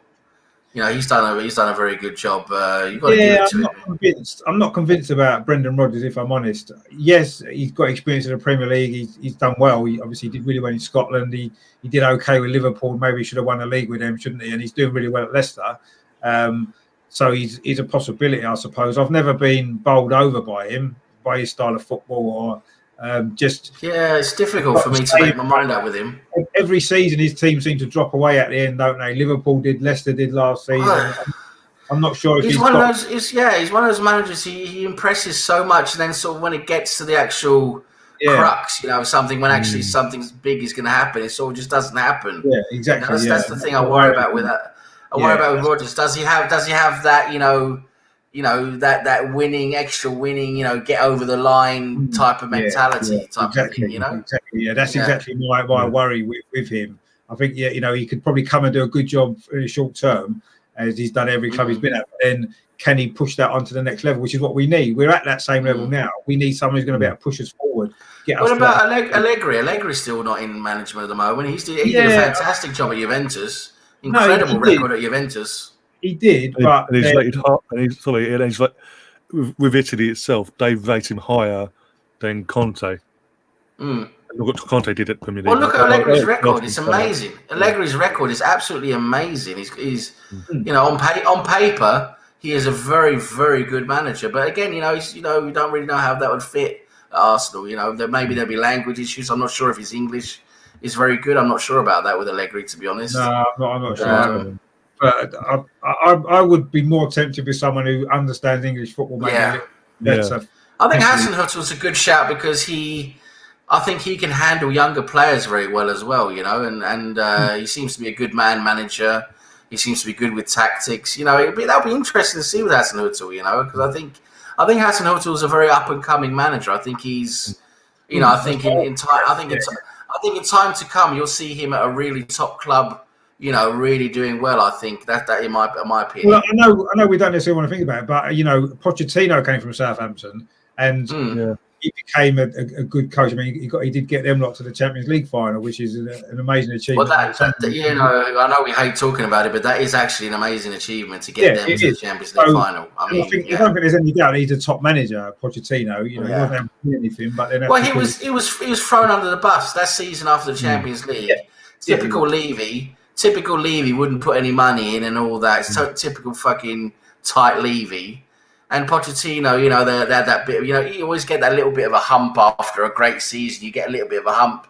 And that together with no new players, and he couldn't really invest in new players to push he wanted to bring in some new players to push the squad on, like we were saying, to actually take him to that next level. We didn't get it from Levy. And then they just had a terrible start to that season, and that was it. He lost a bit of his way there with that, and I wouldn't really hold that against him, to be honest. Because there was a lot around him there that I thought was very influential there in what was happening. He proved himself to be a decent coach, a good manager. So and I'm saying he came through Southampton as well. So I'm not saying that he's necessarily Hasenhüttl is going to be able to compare to him, but Hasenhüttl could end up being even better because he certainly looks, to me, like you said, up and coming manager, and I think he's got the right profile for me that Arsenal should be looking at in the future. Look what he did at Leipzig. Obviously, he got them promoted, and then their second, first full season or second full season, got them in second in Champions League football. Yeah, and Leipzig as a club is built from when he left. They built on that, and they've become even better. So they used what he brought in initially. Yeah. So what will happen is there's no doubt in my mind that if we haven't had a great start next season and we don't act, someone else will get Hasenhüttl, a bigger club than Southampton. He's going to move on to a top tier team from Southampton. Definitely, he's going to go a step up. And either we think about getting in there first and getting in before he gets all these other offers, or we miss out again if we delay too long. And I'm not saying that Arteta should go now or anything like that, but These are things that we need to look at. It's no good just saying, let's just keep Arteta because he played for Arsenal and he's a nice guy and we all love him. But if we already missed out on the possibility of getting someone like Tuchel, who's a good manager, we could miss out in the future of getting somebody like Hasenhüttl, who could be one of the top coaches. Well, that's the thing, isn't it, with Arsenal? We're a bit slow, aren't we? We're a bit slow. Yeah, we've missed out before. you know, I know Wenger We stayed missed out too Klopp. long on manager. Apparently, Yeah. you know, Klopp. We could have had Klopp, and you know, Wenger decided to stay. Well, Yeah, and we don't want to make them mistakes again, do we? Because otherwise, we're never going to progress. We'll be stuck in the same situation forever. If we've got an opportunity to get someone like Hasselhurl, then we should take that opportunity before someone else does, because they will. Yeah. He will get snapped up by somebody. Whether it's going to be, he might end up at Man City when Pep leaves in a few years' time, whatever. He might end up at Liverpool. Another big name is that Ten Hag. You know, Ajax. He's got a big name as well. Yeah, you know, he's quite excited as well. You know, with what he did, what he's done with Ajax is pretty amazing, to be honest. I mean, he look at, they're still performing well. They lost half their squad. You know, that's what the same. You know, unfortunately, Ajax are in a league. They have that. They have that destiny that they really can't do anything about. Where they're in a small footballing nation when it comes to, you know, their league is not very big and not very, you know, they've only got 2 or 3 decent teams basically. And, you know, and Ajax, you know, when they're absolutely at their best, they do well in the Champions League, right? And then what happens then is the players get sold, you know, to finance the whole project again, and they've got an amazing youth system that just keeps producing and producing and producing, right? And you saw now Ajax, they lost half their team that got really far in the Champions League. They lost half their team, and they're still doing well. You know, the new lot that's come through with Ten Hag, he's got them firing again. You know, I mean, shows you what kind of a manager he is. You know, he's a really, really good, obviously a very good manager. Yeah, Cheddar's in the chat saying Pochettino is the best fit for Arsenal, but in his opinion, no chance we will get him. No, not from where he is now, probably. Not from where he is now, but before that, I think there would have been a chance, just because of that, as we touched on before, what Levy done to him will be right in the front of his mind. You think, you know what? It was never my fault, but you know what? F you, I'm going to go to them next door and show you what you could have had, basically. Yeah, wouldn't that basically. Wouldn't that be funny if Pochettino came to Arsenal and won us the Premier League or won us the That would be amazing. That would be amazing. That would rub it in their face so much, wouldn't it? That would rub it in their face. Do a Sol Campbell. Do a Sol Campbell. Double in the first season. Yeah. And that would. The thing is, it would. That would be funny. I think that ship sailed anyway. Yeah, now it has with the PSG situation. If we were going to get Pochettino, we would have got him in before Arteta, because he'd just been sacked at Spurs at that point, and we had the opportunity to maybe try to get him, and we didn't. So now, I think we've lost that one again. Another one we've maybe missed out on, possibly. Again, with that as well, another chance we could have had was just before Christmas, obviously before that Chelsea game. If they were thinking about giving him the elbow, that was a chance there, because he wasn't at the club, he weren't talking to no one. But back to Klopp, going to Wenger, I think I said this before, in that 13-14 season was meant to be his last season. He was all agreed that because of the end of his contract, he was going to go away end of the season, retire, whatever. And Klopp was the main man that they then went off and spoke to during the season. Everything verbally had been agreed, just nothing being signed. Obviously, it was all hush-hush. And then because of the rise of AFTV that season and the particular voices that were saying he was done and dusted, he was done for, he would never win a league again, it got in Wenger's head, in his arrogance. He said, my own arrogance got the better of me, and I wanted to prove them fans wrong that thought I weren't good enough anymore. And it just the FA Cup as well. The FA Cup as well. Yeah. And then he went on to win another 2 FA Cups or something, didn't he? So back-to-back FA Cups and and I suppose that was a turning point in a lot of ways, maybe, because if we hadn't won the FA Cup that season in 2014, he may well have gone in 10 years as well. Yeah, I think that bought him that extra credit, didn't it? Yeah. And I just think that he maybe felt as though he could still do a job at the club and win trophies. He felt as though he had a squad that he could mould into challenge for the title again. I mean, we did come second that year when Leicester won it. We should have maybe won it that year. So we got close, but yeah, I mean, it's I suppose it's amazing how quickly we've gone downhill since, really, when you look at it. From being in the top 4 every year to now being nowhere near it in a very short space of time is quite a turnaround, really. And it's not a nice. It's not been a nice couple of years to be an Arsenal fan, unfortunately. But you have to have the rough with the smooth, I suppose. And sometimes you have to. I see Emily in the chat. Emily in the chat's talking about Simeone. Simeone's a very good manager, obviously, but I just can't see him. I don't think he'd want to come to Arsenal. I don't think he wants to come to Arsenal. We're sort of turned it down. Would it? It wouldn't be great to watch, would it? I don't think the football might be effective, maybe. but I don't know. We'll say that it's sort of apparently in Madrid they were sort of after last season because of how in and out they were. Atletico fans started turning on him because the style of players going backwards. And this season he sort of turned it. Gone on. Obviously got Suarez, and that sort of helps as well because obviously Suarez. And they're literally with 2 games in hand. Literally 5 points ahead in the La Liga. Win them 2 games in hand, they're in a position where Man City are in. And suddenly, but also the football's even better because obviously the youth of João Felix and things like that, and the experience of Suarez.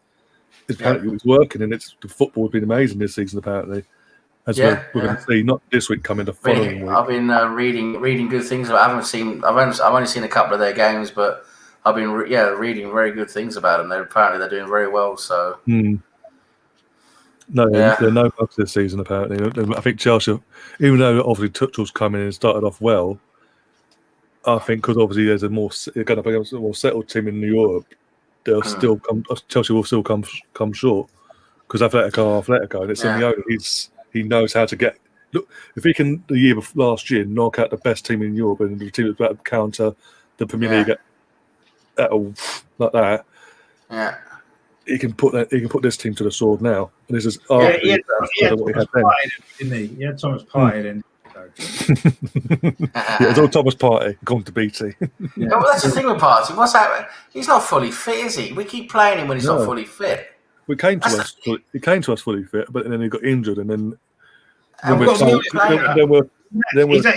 he's actually starting to annoy me because every time he gets the slightest injury, straight away he wants to go off. Yeah, straight away, I want to go off. Take me off. He did it against Tottenham, and Arteta was forcing him back on again.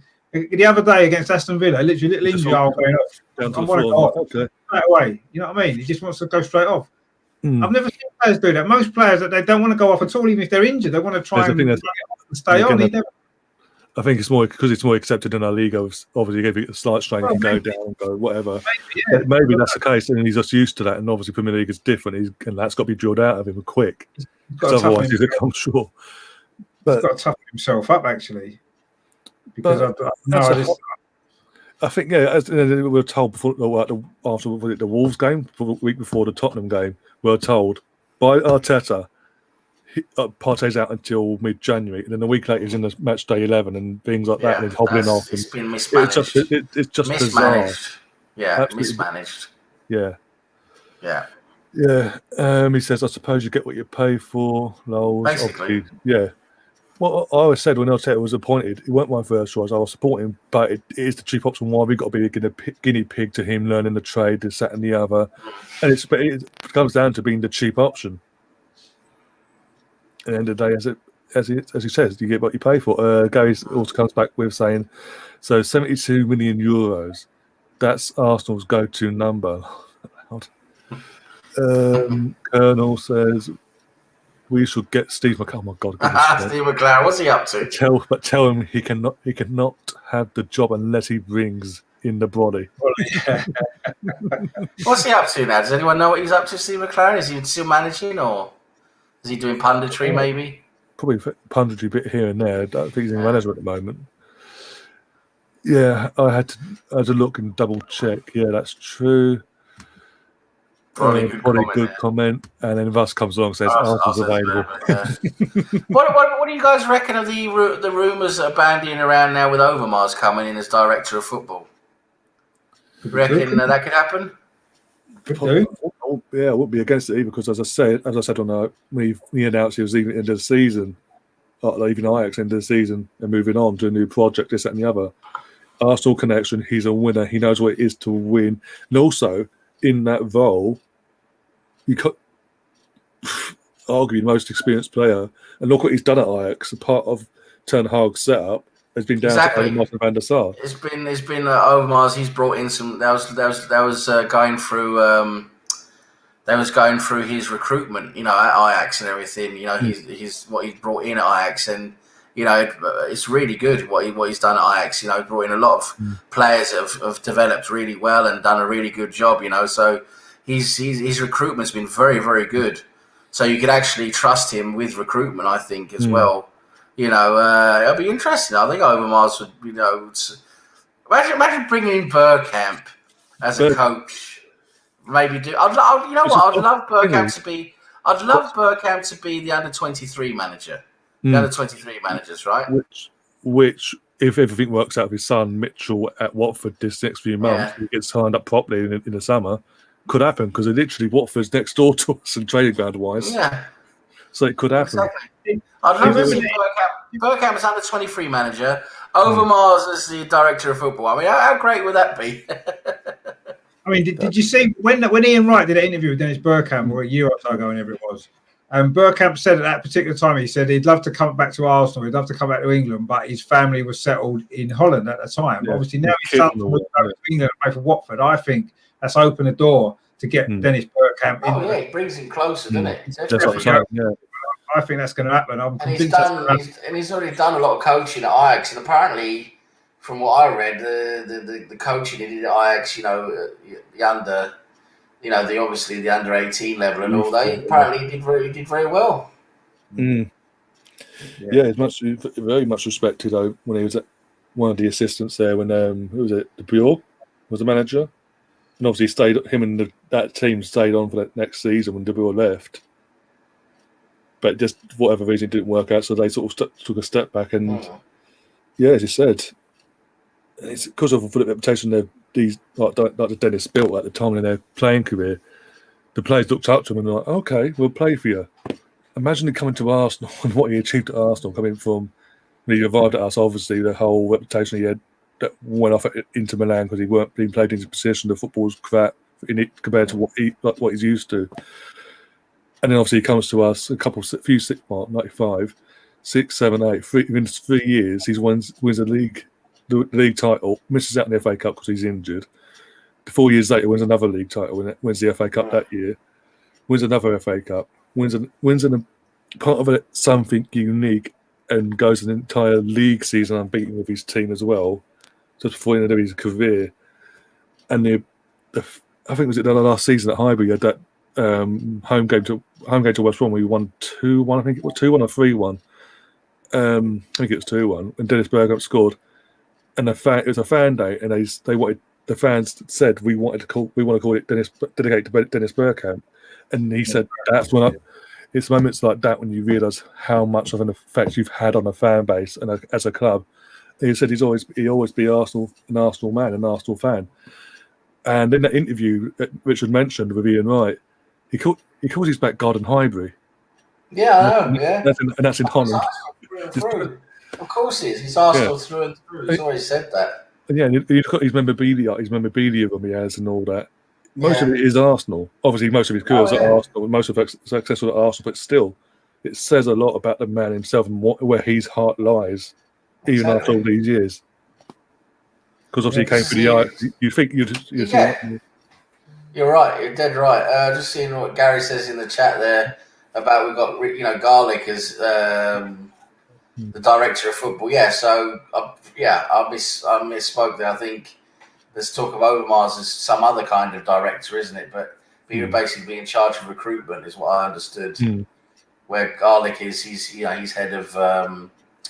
He's basically head of like contracts and all that, and operations, like the football and administrative side of everything with football. Yeah. I think we're going to be going for nearly 3 hours now, but nearly 3 hours anyway.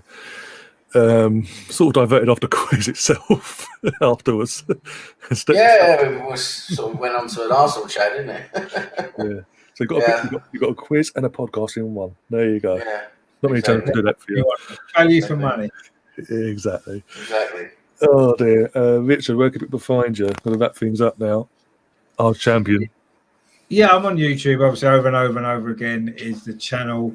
I do previews, and I do reviews of matches. I do some stuff on the history of the club. I do some watch-alongs as well. I do cover the Arsenal women as well. Sometimes I did a watch-along at the weekend. I was going to do a watch-along tonight, but in the end, I come on this instead because it was more fun. So, but I do say depending really. So, but yeah, I'm that's the channel anyway, and I'm on Twitter as well. It's at GreenerRichB. So yeah, please follow me on Twitter and subscribe to my channel because it's growing quite nicely at the minute, and there's a lot of good stuff coming up. So yeah, that'd be great. Yeah, Colonel says Burkham was only 25, 26 when we joined. Yeah, I think it's 25. Yeah, It was 25. Yeah. yeah. Don't you not ever get tired? No. Stamina, Russ, that's what it is, mate. Stamina. Whenever we're on, I've always got Russ in the chat, so he's just as bad as us, isn't he? Yeah, exactly. Oh dear, Sam, what about yourself? I could be behind you in social media. Yeah, but mainly on Twitter, really, in terms of contact and that. So it's 1980 _ Greenwood, and I'm mainly just a guest on different shows. A lot here for watch-alongs, quizzes, reviews, stuff like that here on the Mr. Arsenal podcast. Also pop up on the Blind Gooner and on the Arsenal Fan Circle, the American Lads, on a Thursday night and sometimes on a Sunday. So yeah, just keep your eye out here, and I'm normally popping on here for something or other. Stuff's going on. So yeah, thanks for having me. It's been good quiz as usual. Yeah. I never get more than one or two questions because I can never get in there, but it's fun anyway. It's a good laugh. Exactly, that's the main thing. Yeah. Especially in certain times, you need a bit of a laugh, bit of fun. Yeah, and that's the whole point of it. That's why I keep bringing it, keep doing it because it is a laugh. We all have fun as well. It's very good. It's very good. Yeah.